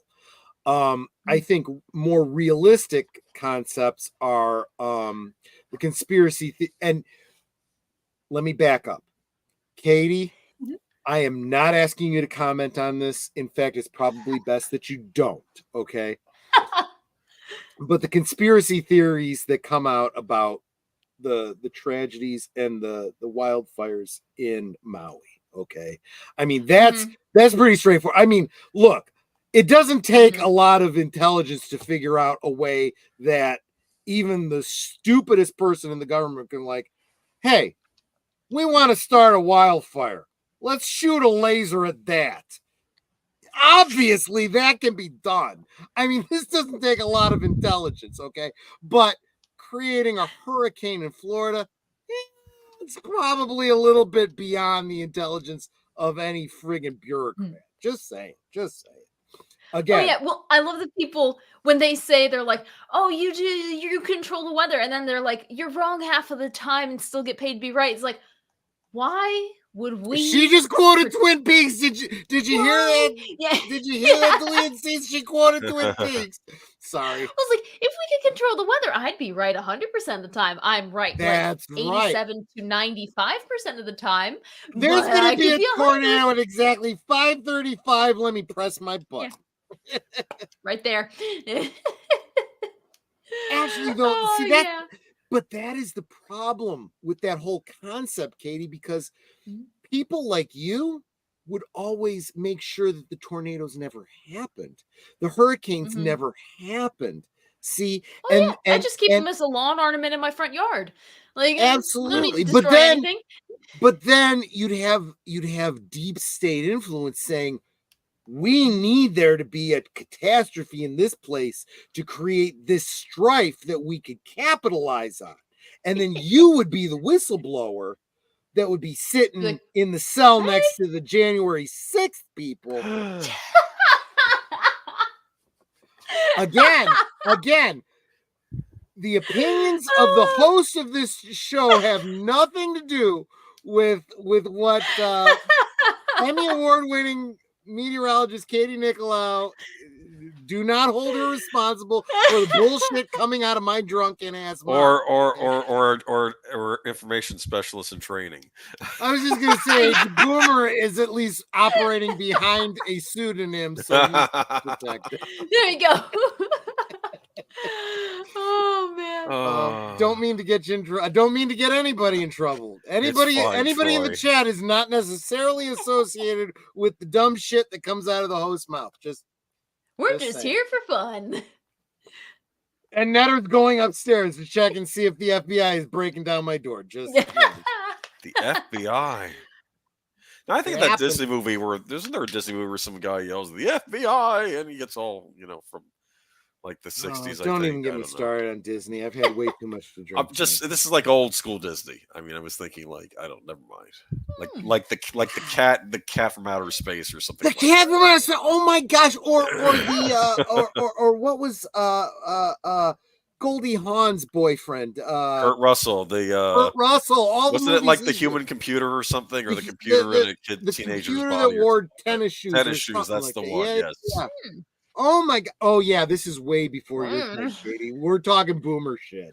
The cat was from outer space. Katie. Cat was intelligence and it was from outer space. Okay. Do you remember? Oh, Boomer, do you remember one of our dinosaurs is missing? No, was that a Disney? Yes, it was. I think it was. I think it was. Deleted scenes. Help me out with that. Was that not a Disney film? One of our dinosaurs is missing. That really got me into. It was like my foot in the door to steampunk, and it's not steampunk. It is not steampunk, but is that era of history that it got me into. I'm going way off into the tangents here, guys. I'm sorry. Okay. But if nothing else, Katie, you're probably if you're taking notes, you're going, oh, there's a good movie I should probably look into. Check this out. DVD you should get because own physical media. Because this shit probably is not on Disney minus. D minus. I grew up. I don't know. Have any of you guys seen Fireball XL5? No. It's a I don't even know what that is. With marionettes. If you just came across it at 3 a.m, you'd think that it was just your drunk mind playing tricks on you, kind of a show. It was like Thunderbirds. Yeah, exactly. Okay. I think it was the same production company. Okay. And my dad has the DVD copy of it, and for the longest time, I thought that was the only way we could watch it. Turns out it's on Amazon Prime. I'm like, what? Okay. And so I'm like, I'm relying on our DVDs. I got you. I don't trust any of the streaming services anymore. I want my DVD copy. After what they pulled with Star Trek Prodigy, no trust. Is that they make it disappear? Is that what happened? What happened? Yeah. They completely deleted it from Paramount. I didn't know they did that. Okay, thank you. Yeah. You couldn't even actually watch it anywhere. And it's then another Willow. It's another Willow situation. I am going to. it's probably going to seem like I'm outing myself, but this was honestly a mistake. You know, you go to click on something on Twitter and you click the thing above it when you mean to click the thing below it. You click on the trending things on Twitter, and I don't remember what it was I was going for, but I must have clicked on, for whatever reason, lesbian was trending. So I clicked on it, and all the whole fucking stream was all about Willow. And I'm like, apparently, yes, because apparently there was lesbian characters in Willow, and the entire lesbian community is the only fans, no pun intended, of Willow. Okay. And I'm like, and I'm looking, and this was where I got all of my knowledge of Willow, because I accidentally clicked on lesbian on Twitter. And I'm like, you know, there's all this talk about, and I'm like, gosh, I'm glad I avoided this damn. What streaming was that? What was Disney, right? That was a Lucas. Willow was Disney, yeah, Disney Plus. But they took it as a write-off because nobody but the fucking lesbians watched it. Nothing against lesbians. Nothing, you know, I say fucking lesbians because I'm pissed off about the show, not about lesbians. I love lesbians. Lesbians, I understand because they have the same. I kind of agree with lesbians, so I understand. Netter just came back and she's looking at me. She's like, "You had way too much to drink. I'm cutting you off." But yeah, apparently this very subsect of, you know, of fans. She just handed me another tab to add to my drink so that it's yeah. Okay, yeah, less booze for Troy. I understand. See, if you want to really go down a rabbit hole, the next time Our Flag Means Death starts trending, just click on that. Or like Good absolutely, Omens. absolutely. I have a new show coming out on So Many Random Fandoms. We're gonna start up, I think, on the 23rd. No, not the 23rd. The 30th. Make sure you're subscribed and you hit that notification bell, people. Yes, and this one actually is going to be weekly. We have it scheduled out for 4 weeks, and we're going to be talking about Good Omens and the amazing, ineffable duo that is David Tennant and Michael Sheen. Yes, with Doctor Who, with David Tennant, and I swear and Bilbo. That show. Doctor Who and Bilbo, that's all I know about it. I haven't even read the comics, to be honest with you. Usually I'm up on that stuff. That's Neil Gaiman, right? Yeah. Yep. Yeah. I just expended all my knowledge about it, folks. Oh, dude, you would love Good Omens. I'm sure I would. Oh, it's hilarious. But it's funny because you mentioned like clicking on something, it takes you down a rabbit hole of something completely different. So with Good Omens fans, Neil writes in biblical stories. Like, this is not really a spoiler or anything, but they talk about the story of Job and Bildad the Shuhite. And people are like, wait a second, I thought he just created Bildad. That's actually a biblical character. And so it's creating these fans who are mostly, there's a lot of them who are atheists. They're like, crap, I need to read the Bible. And now we I have known a great deal of atheists who are like, look, if you haven't read the Bible, you're missing probably the largest core of literature. Oh yeah, well, because it's shared across all things, and people are like, "Oh, the Bible's just Good Omens fan fiction now." Okay, I got that, and like it's funny because you get to see how people take that. Gives me Katie. That gives me a great opportunity to bring up that somebody, a buddy of mine from high school, who is an author who I have mentioned several times on my channel. Chad Bednar, who has written Keeper of the Sins. Google it up. He's done 2 books in that series. He's working on a 3rd. Actually, I'm not sure if it's in the same series or if he's doing something different. He has reached out to me asking for biblical and demonology information, and I've just been shooting it off to him, and he's like, nice. Oh shit, I really need to rethink some of what I'm doing here. I'm like, look, I'm just your resource. You do what you want with it, but When he is ready to publish, you better believe. You stick with me here, and I will have him on the channel, and we will talk about the book, and I will fill you all in on it. But in the meantime, do a little Googling of Keeper of the Sins. If you want to see he's got 2 videos out there promoting his book series.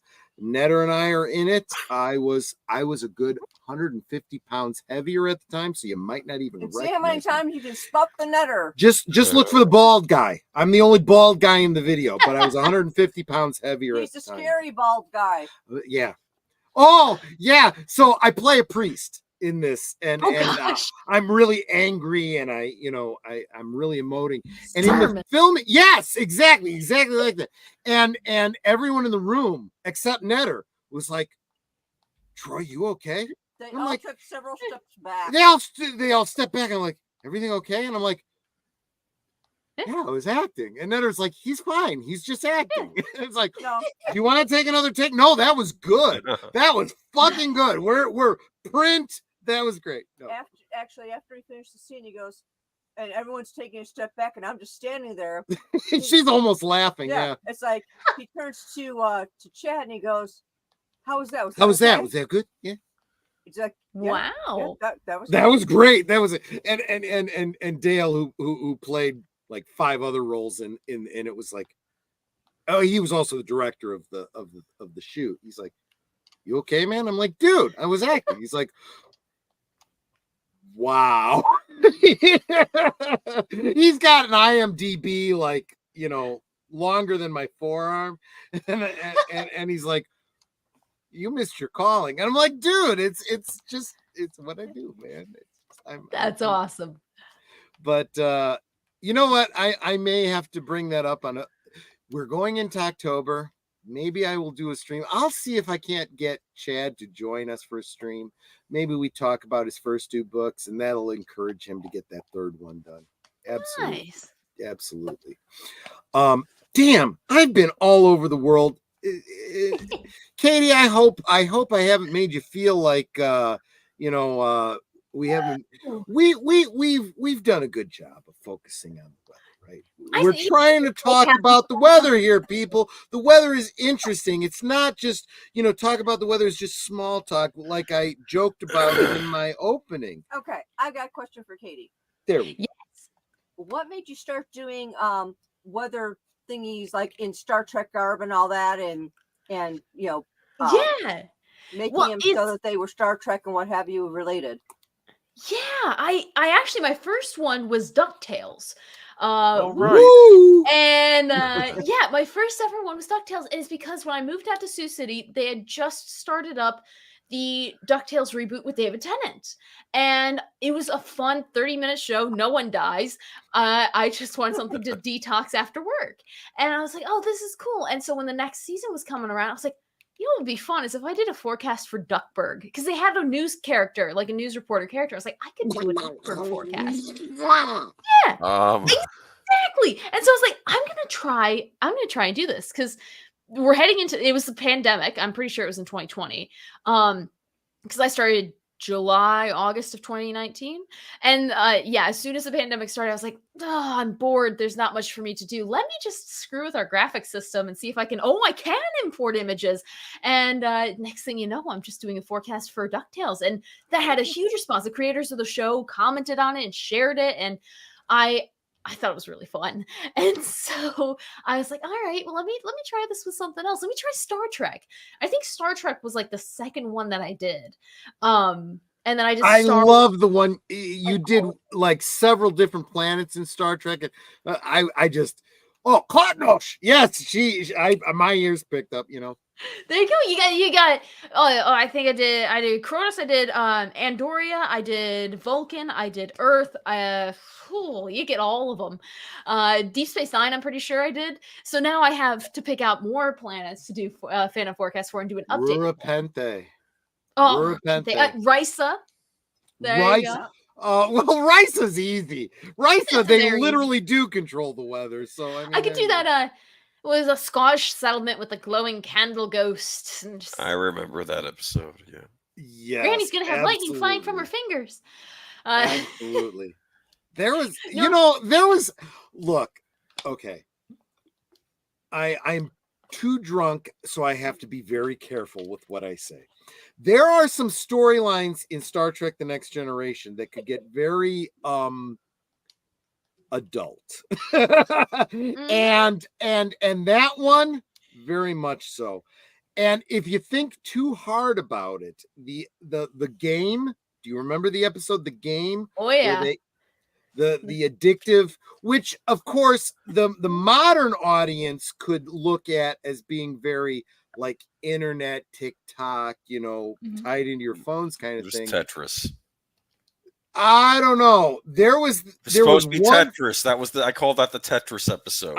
And you're probably right, but there was a scene where because the hero of the episode, of course, was Wesley, who had been off ship. He comes on, finds everyone addicted to this game, and he comes into his mother's quarters, and she's experiencing this game, and she's seeing him through the game, and the game is causing the endorphin response as she's seeing really her working son, hard to work this one in. As she's seeing her son, and she wants to get him to play the game. And it's like, holy cow, this is very, very, very inappropriate. See, you guys get what I'm saying. It's like, oh God. And look, this is I was just at the right age for that to hit me, where I'm like, if Beverly Crusher was my mom, okay, no. I don't want to go down there. Don't want to go down that route. But oh man, yeah, no. And this is later era Star Trek. Keep in mind that this was post Gene Roddenberry. People like to make comments about, well, if Gene Roddenberry was in charge, blah blah blah blah blah blah. Oh, bullshit. Look at the first 2 seasons of Star Trek. That was Gene Roddenberry. Look at original Trek. That was Gene Roddenberry. He was a horn dog. No. He would have been canceled if he'd have gone past season 2. Just saying. Boomer's right? Just like, okay, designated driver, get back on the road. Now I'm thinking of the episode with the Irish and Riker and the Irish woman. That one, yeah. Up the long ladder. That one was. See, the reason I remember that is because Netter was real into that because, the heritage thing, it's like, but I responded to it because, the look, let's face it. They were Irish. Okay. I don't care. I don't care what, and Worf creates Warnog for them. Right. And from the replicator, and I was like, I'm hooked. I'm with it. I love this, right? You taught them how to get alcohol from this kid. It's simple. I don't care. It's that was some great storytelling. No, we don't have that because you can't offend anybody, for crying out loud. I don't know. See, I defy you to find one Irish person who was offended by that episode. The best line was when, I think it was Worf asked her, Madam, have you ever worked security? If it's anything like babysitting, I'm an authority. Absolutely. Oh, God, that kind of stuff. Oh, no, that's sexist. That's racist. That's all. Fuck you. You can't even enjoy things anymore. You're so twisted up in knots. Look, there was a time when the religious right was the twisted up knots. Now it's the psychotic left.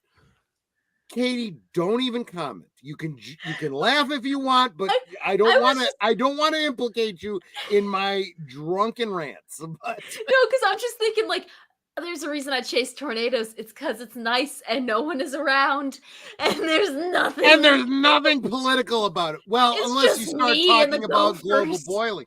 Global boiling. That's a topic that I've purposely avoided, and we are not going to go into now. But Troy Targaryen is babbling. Oh, okay. This is not a topic I want to delve into when I've been drinking. Absolutely not. But if I had a sister that looked like Sarah Connor, let me just tell you. What? I just combined a couple of different fandoms there. Katie knows what I'm talking about. Don't worry about it. There's no Terminator fandom anymore. It's dead. I'm sorry. I mean, it's been divided like 6 ways at this point. There's no division. They're all in agreement. Star Wars has been divided between, the purists and the pixie dusters. That's 2, right? There are the Star Trek fans that will refuse to accept anything JJ verse, and anything Star Trek I will accept, right? So they're divided in 2. When it comes to that, no, the fandom is so divided we can't even begin.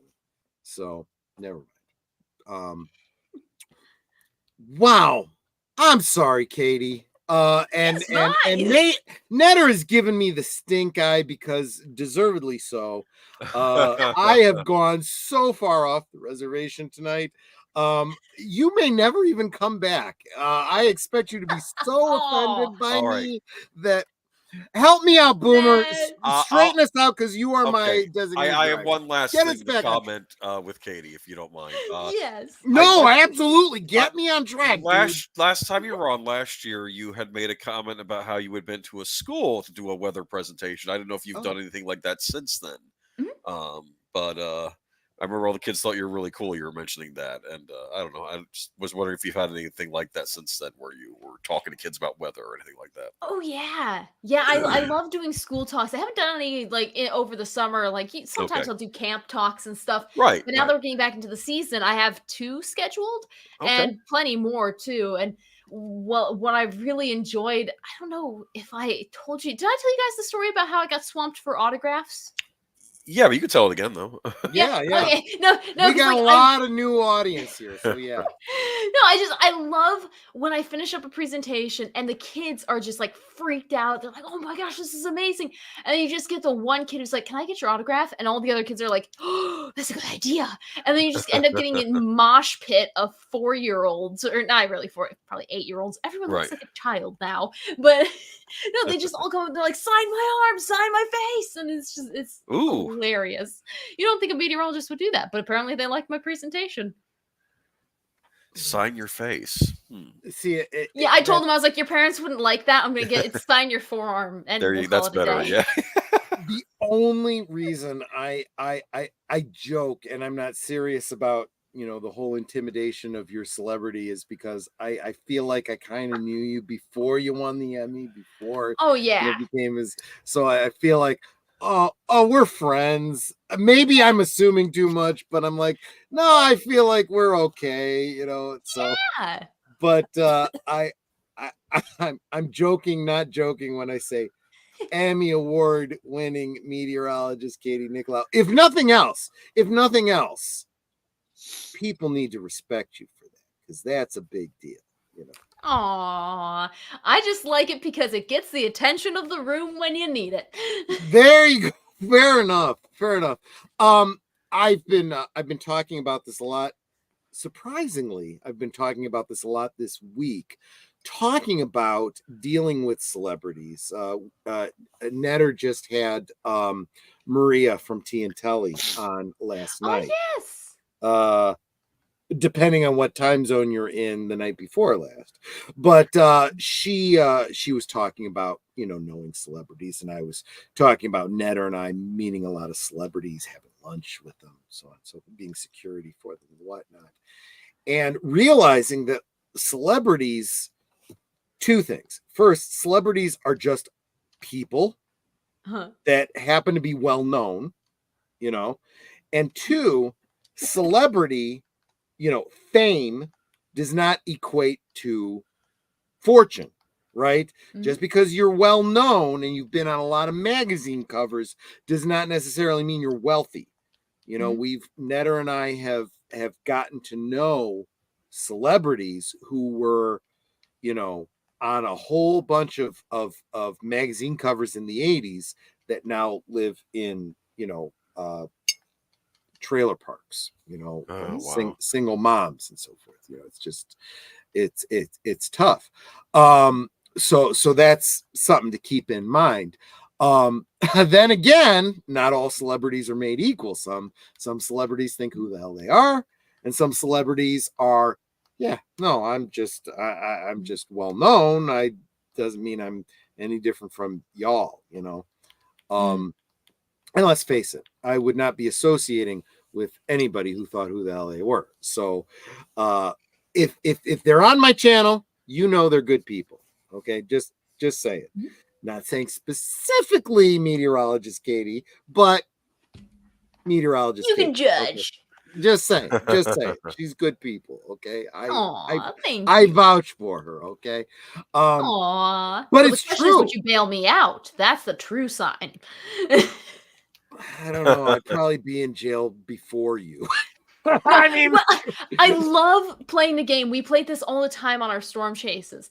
Like, of the group, what do you think they would be arrested for? If they were arrested, what each person would be arrested for? And without fail, I'm always trespassing because I would end up somewhere that I wouldn't even realize that was bad.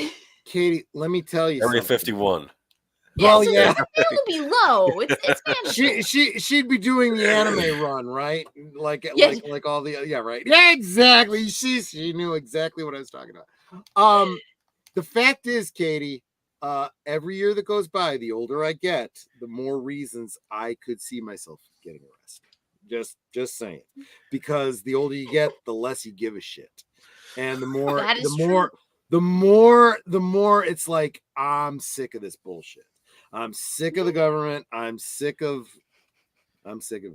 So yeah, I'd probably be in jail before you, girl. I'm expecting you to be more sensible than me. Just don't make me report on it. I tell everyone, don't become a news story. I don't want to have to do it.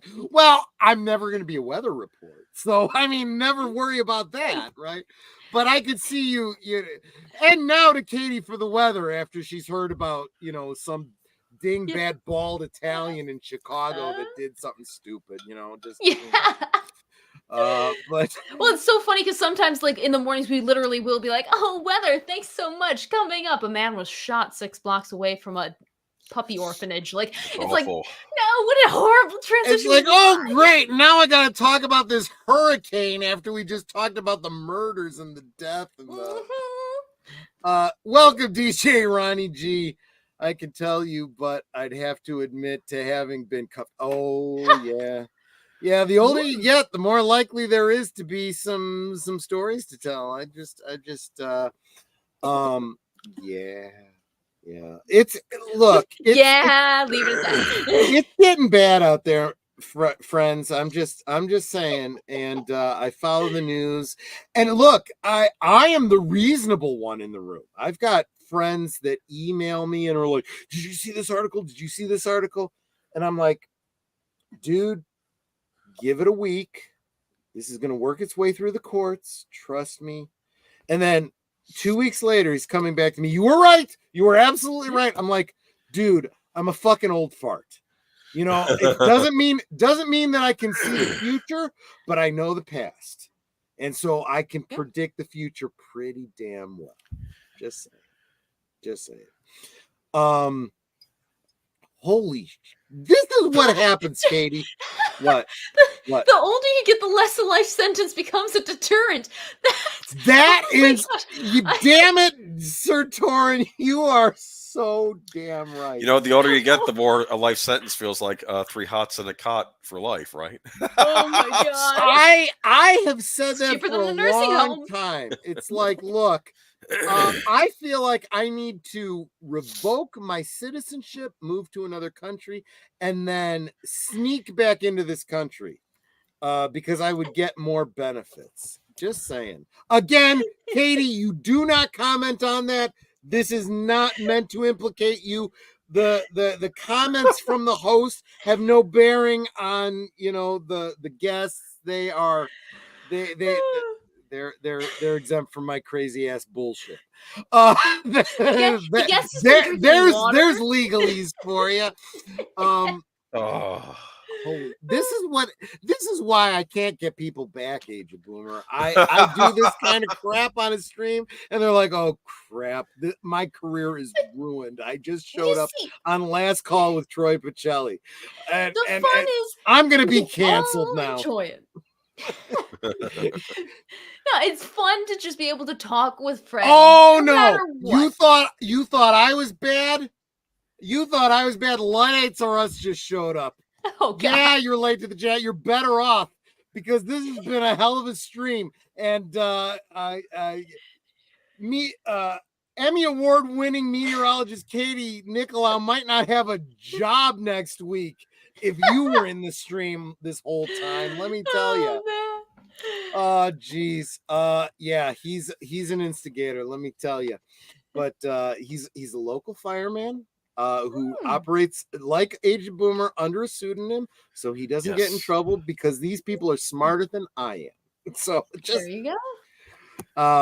And I should say smarter than you. You're using your real name, so you could get in trouble too. Yeah.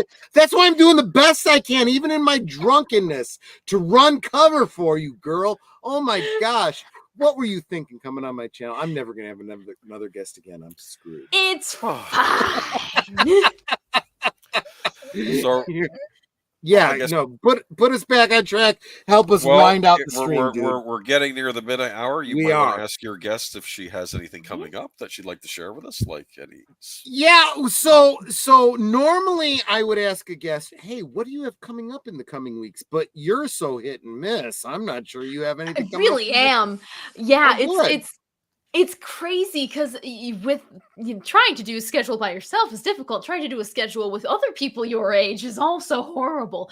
But no, I have myself, my friend Brandy, who I do Order the Blue Lotus Avatar podcast with. She is awesome. She is, Brandy. Oh my gosh, I love Brandy. Brandy is the Spock to my Kirk.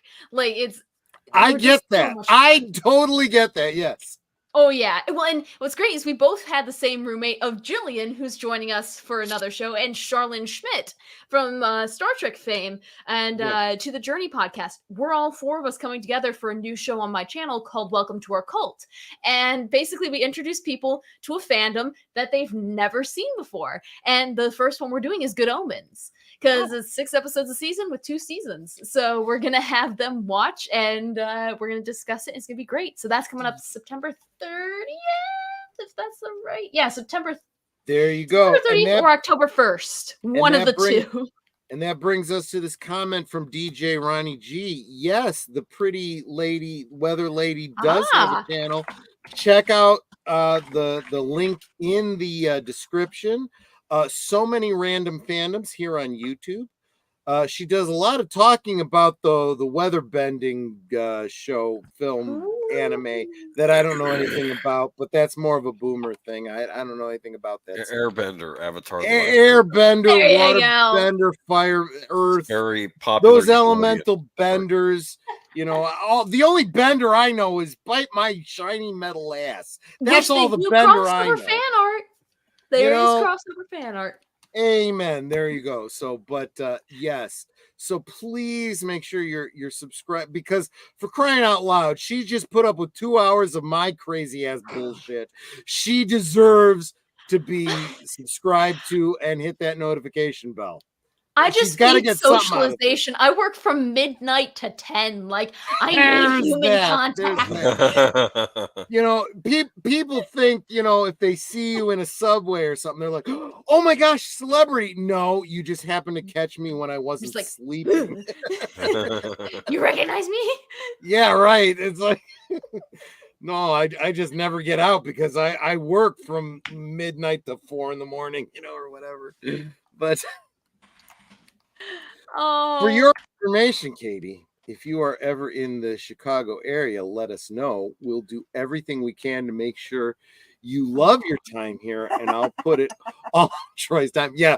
Well, honestly, Netter would be helping it, would agree with him on that. So yes, that's probably true. So if you do make it out the Chicago way, by all means, we can hell, if you made it out the Chicago way, I'll bet there's some people in Wisconsin I could pull down, maybe like Tom Connors or something. Ooh.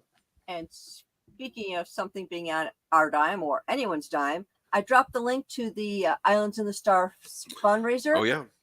Yep. This is a little bit out in left field, but it was my intent to mention it every week. Tom Conkle is an independent filmmaker. He's creating an independent film called Island in the Stars. Go check out the link that Netter just dropped, because you could remember, Star Wars started out as an independent film. This could be the Star Wars of the next generation, because let's face it, what's coming out of Hollywood right now sucks. And everything about it I love. Go just click on the link just to find out what it's about. Look at some of the stars he wants to get involved. It's going to be filmed in Australia, so think through who the celebrities are that you love that are in Australia. Watch the trailer. He's been in contact with them and they are interested, but they need the seed money. Make it happen for them. Netter and I are already invested. If this movie gets made, Netter and I are going to have IMDb listings as producers. Ooh. So you could too. So go make that happen. If you are an Orville fan, right? If you are an Alita fan, you have some simpatico with people trying to make Island in the Stars happen. So get on that. Get on that, my friends. Did you know about this, Katie? Not a clue. I'll have to check it out. Okay. You know what? I'll have Netter email, DM you. Yeah. Just so you have it. Because this is good stuff. This is good cool stuff. Yeah, new sci-fi, independent. And look, Tom Conkle, you probably know him from Midnight's Edge. If you are a noir fan, he did Trouble Is My Business. Did a rewatch of that on my channel. With him, he came on and did the commentary and whatnot. He also has a commentary on Midnight's Edge, so check that out, folks. Absolutely. I am not just here to bitch and moan about Star Wars, Star Trek, and all the franchises that I feel have been corrupted and destroyed. I want you to be aware that there's good stuff out there in the future. If you get involved, you can make it happen. Okay. Yeah. And DJ Ronnie knows exactly what I'm talking. Tom is a cool dude. He absolutely is. Anyway, so by all means, everybody make sure that you are subscribed to Emmy Award-winning meteorologist Katie Nickolaou. Her channel is much appreciated. Well, I want to be, I mean, you worked hard for that title. You deserve it. So I should mention it. Make sure you are subscribed to so many random fandoms. She has a metric shit ton of Airbender, streams. Oh yeah. But she talks about other stuff on her channel too. So go check that out. And she's got more stuff coming up in the future. DJ Meyer Jr., welcome. So good to see you, my friend. Hang out with him so much over on Max World Entertainment. He knows his Star Trek fan films. So thank you so much for being here, my friend. So by all means, look, if you've been here for any length of time, the crap that I've put Katie through. She doesn't deserve it. So at least you can soften the blow by subscribing to her channel, please. Okay. Thank you. Thank you so much. Much appreciated. Absolutely. Okay, Jaboomer, I'm going to turn it over to you because I'm so fuzzy. Well, tomorrow night, I believe on Netter's Network, you're going to have a special presentation, a watch party. What are we watching tomorrow night? Cobra with Sylvester Stallone. I still got to make up the thumbnail for you. And I will of course be hosting it over on the Cosme. Those of you that, it's one of those films. Sylvester Stallone fans might not even be aware of it. It's not that well known, but it's a great film. We're gonna check that out tomorrow night on Netter's Network. Yes. So 9 Central. If I can make it, I'll join you too. Hopefully, I'll be able to stop by. That'd be awesome. Yes. Well, I told Netter to send you the link. If you can't make it, that's fine. But if you can, let's get you in there. I'll do that. That would be awesome. But Sunday. Sunday, we'll have deleted scenes. We'll have his pre-show on his channel. Be sure to check that out. I'm not sure. That's a 7 Central, 8 Eastern, unscripted. You know, I never know what his stream's going to be about because he's very cryptic with his titles. It's actually fun to try and guess what it is, what his topic's going to be about. So make sure you check that out over on Deleted Scenes. And Deleted Scenes, of course, is our Maître D here at Last Call, linked below. Make sure you're subscribed and hit that notification bell for him because he is the lead into. What is he the lead into on Sundays, Age of Boomer? He's the lead into Geeky Geezers, where we'll be talking about some interesting events this week. We've got a lot of gaming news, don't we? A little bit of gaming news, yeah. Apparently, Classic Tomb Raider is coming back, which I thought was interesting. I didn't see that happening. They're upgrading the graphics a little bit. It looks you get to go back and forth. You can play it with the old graphics or play it with new skin. It's no reason to have triangular boobs anymore. Just saying. You can play those out with the new model or with the old model. But sorry, Katie, I'm drunk. I'm using that as my excuse. It's just geometry. I'm telling you, it's geometry. Yes. Some DC Comics. I've got 2 points to make about Laura Croft. Just saying. Anyways, what else? 4-H boomer. I'm just saying, you know. Actually, she's the only reason I even noticed Angelina Jolie. Return of Frasier. We're going to talk about that too. Well, yes. Because, baby, I hear the blues are calling, toss salads and scrambled eggs. Exactly. So maybe we'll do a good old days on Frasier. That would be awesome. Yes. Nice. And then make sure to remind me because I will not remember this tomorrow. Boom. I'll remind you. And this is part of the responsibilities of the designated driver. After my stream, please join Deleted Scenes at 12:05 Eastern Standard Time for The Other Side of Midnight, where he usually has a guest. Last week we had Tom Connors from Midnight's Edge was on there, I believe. And I don't know if he's going to have him on again or if he's going to have a different guest on this week. Be sure to check that out. I don't know. Yeah. This week is, Wednesday, I will be on with Soundtracks with Birdman. We are going to do a rewatch when we were supposed to do last October, but never got around to it because of a certain hurricane situation that we're going to do a rewatch of Race with the Devil. Ooh.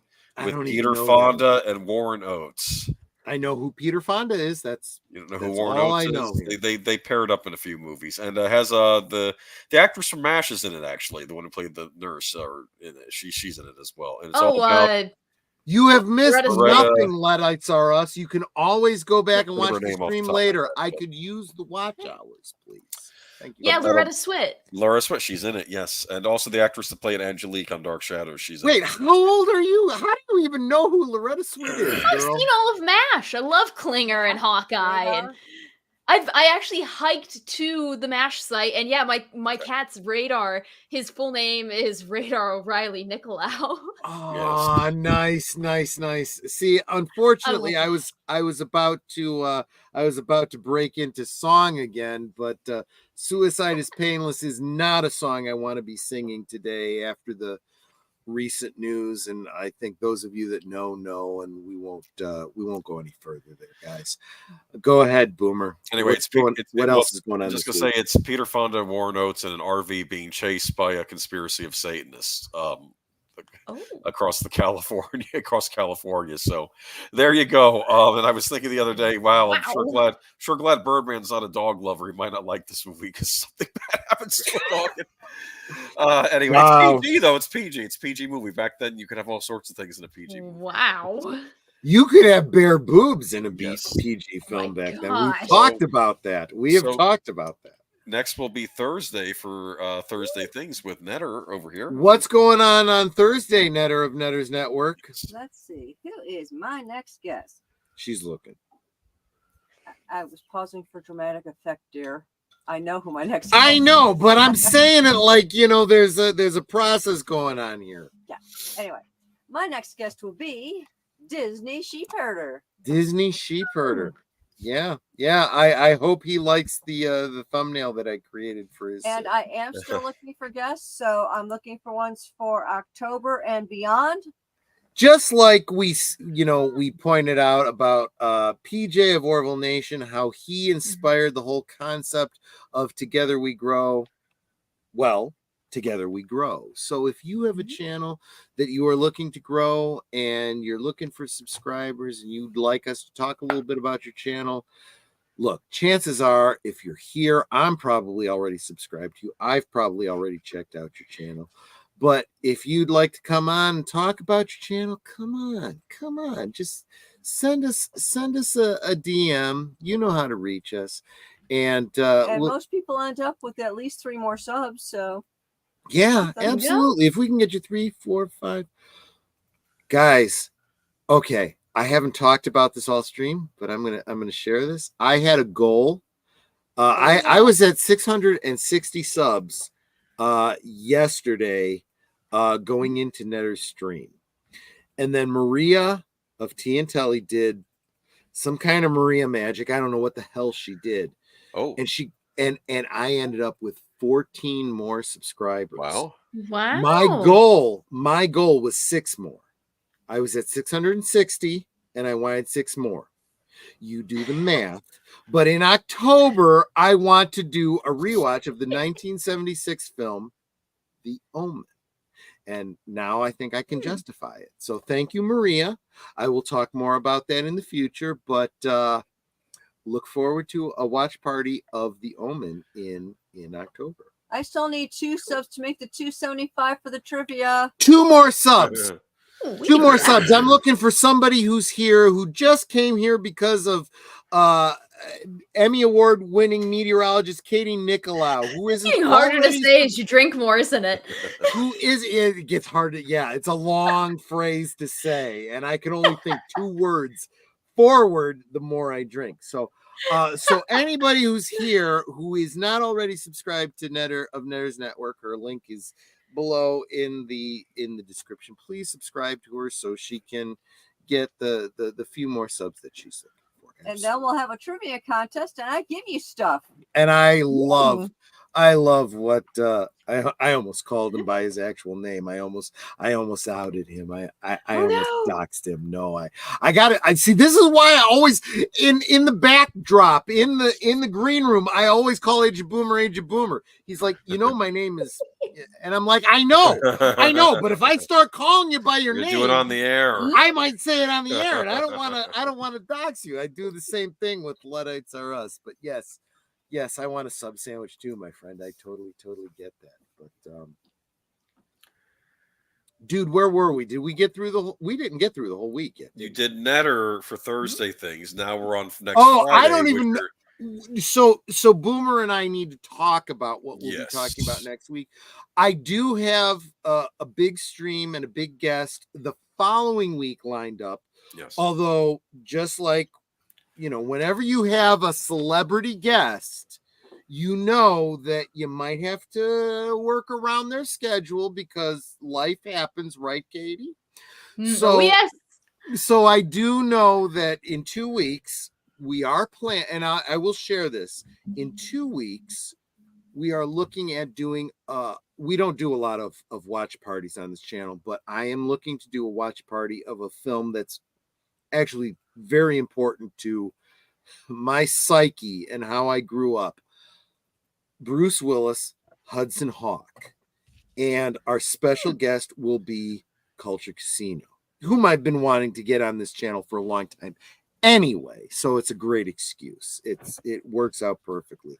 That's in 2 weeks, but if he can't make it, we'll just push it out and we'll come up with something else. But next week, I have the foggiest clue. Boomer and I will figure it out in the next 7 days. We will.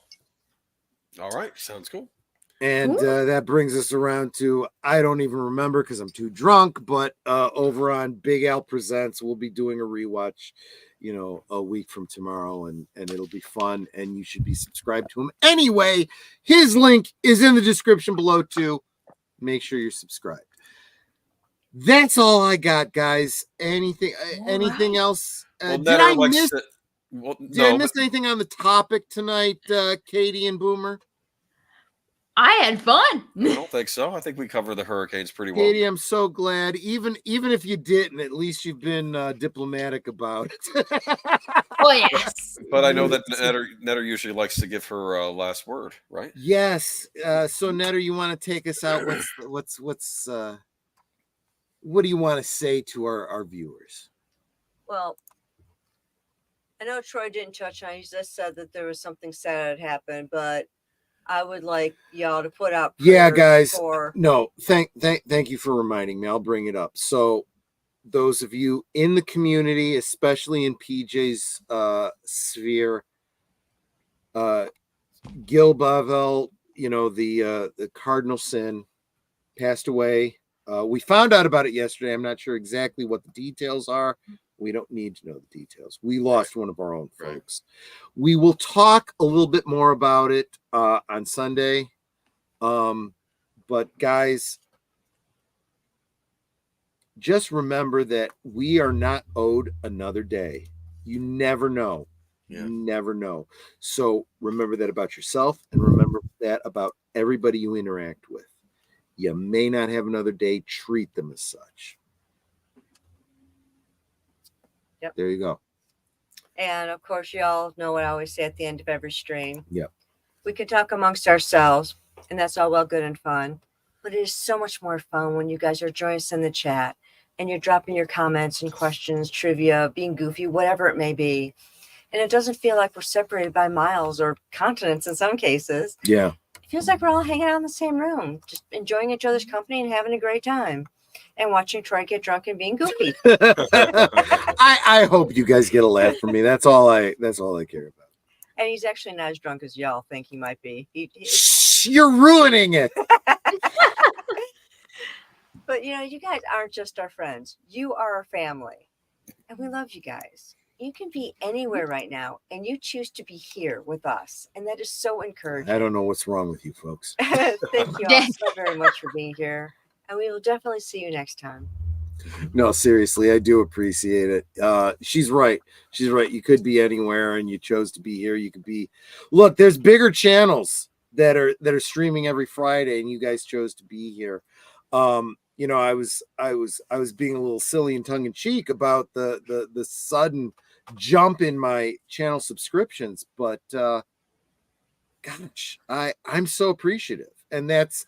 You guys have been here all this time, but the new people, maybe there's new people that are here that are listening that aren't commenting. I appreciate you guys too. I'd love to know about you, but you don't have to feel obligated to drop a comment. We are in an era where we can decide. We have a lot of choices about the entertainment that we consume. And you could be watching network television, you could be watching streaming services. You're watching my silly little channel, not even monetized. And I think that's awesome. I think it's so much fun to hang out with you. You guys get me. This whole getting drunk on stream because we're in a conceptual pub, an internet pub, hanging out, drinking, and talking about the crap we would talk about if we were all together. I appreciate you guys. You guys are awesome. I look forward to all the other streams of all the other people. Make sure you click those links down below because they're all the people that make all of this happen. And you know what? We'll catch you on the next one. Everybody that's here in the panel, stick with me. because we'll say our goodbyes in the green room. But everyone else, thanks so much for being here. Have a great one. Take care. Salud. Good night, ladies. Good night, sir. Hit it, sweetheart.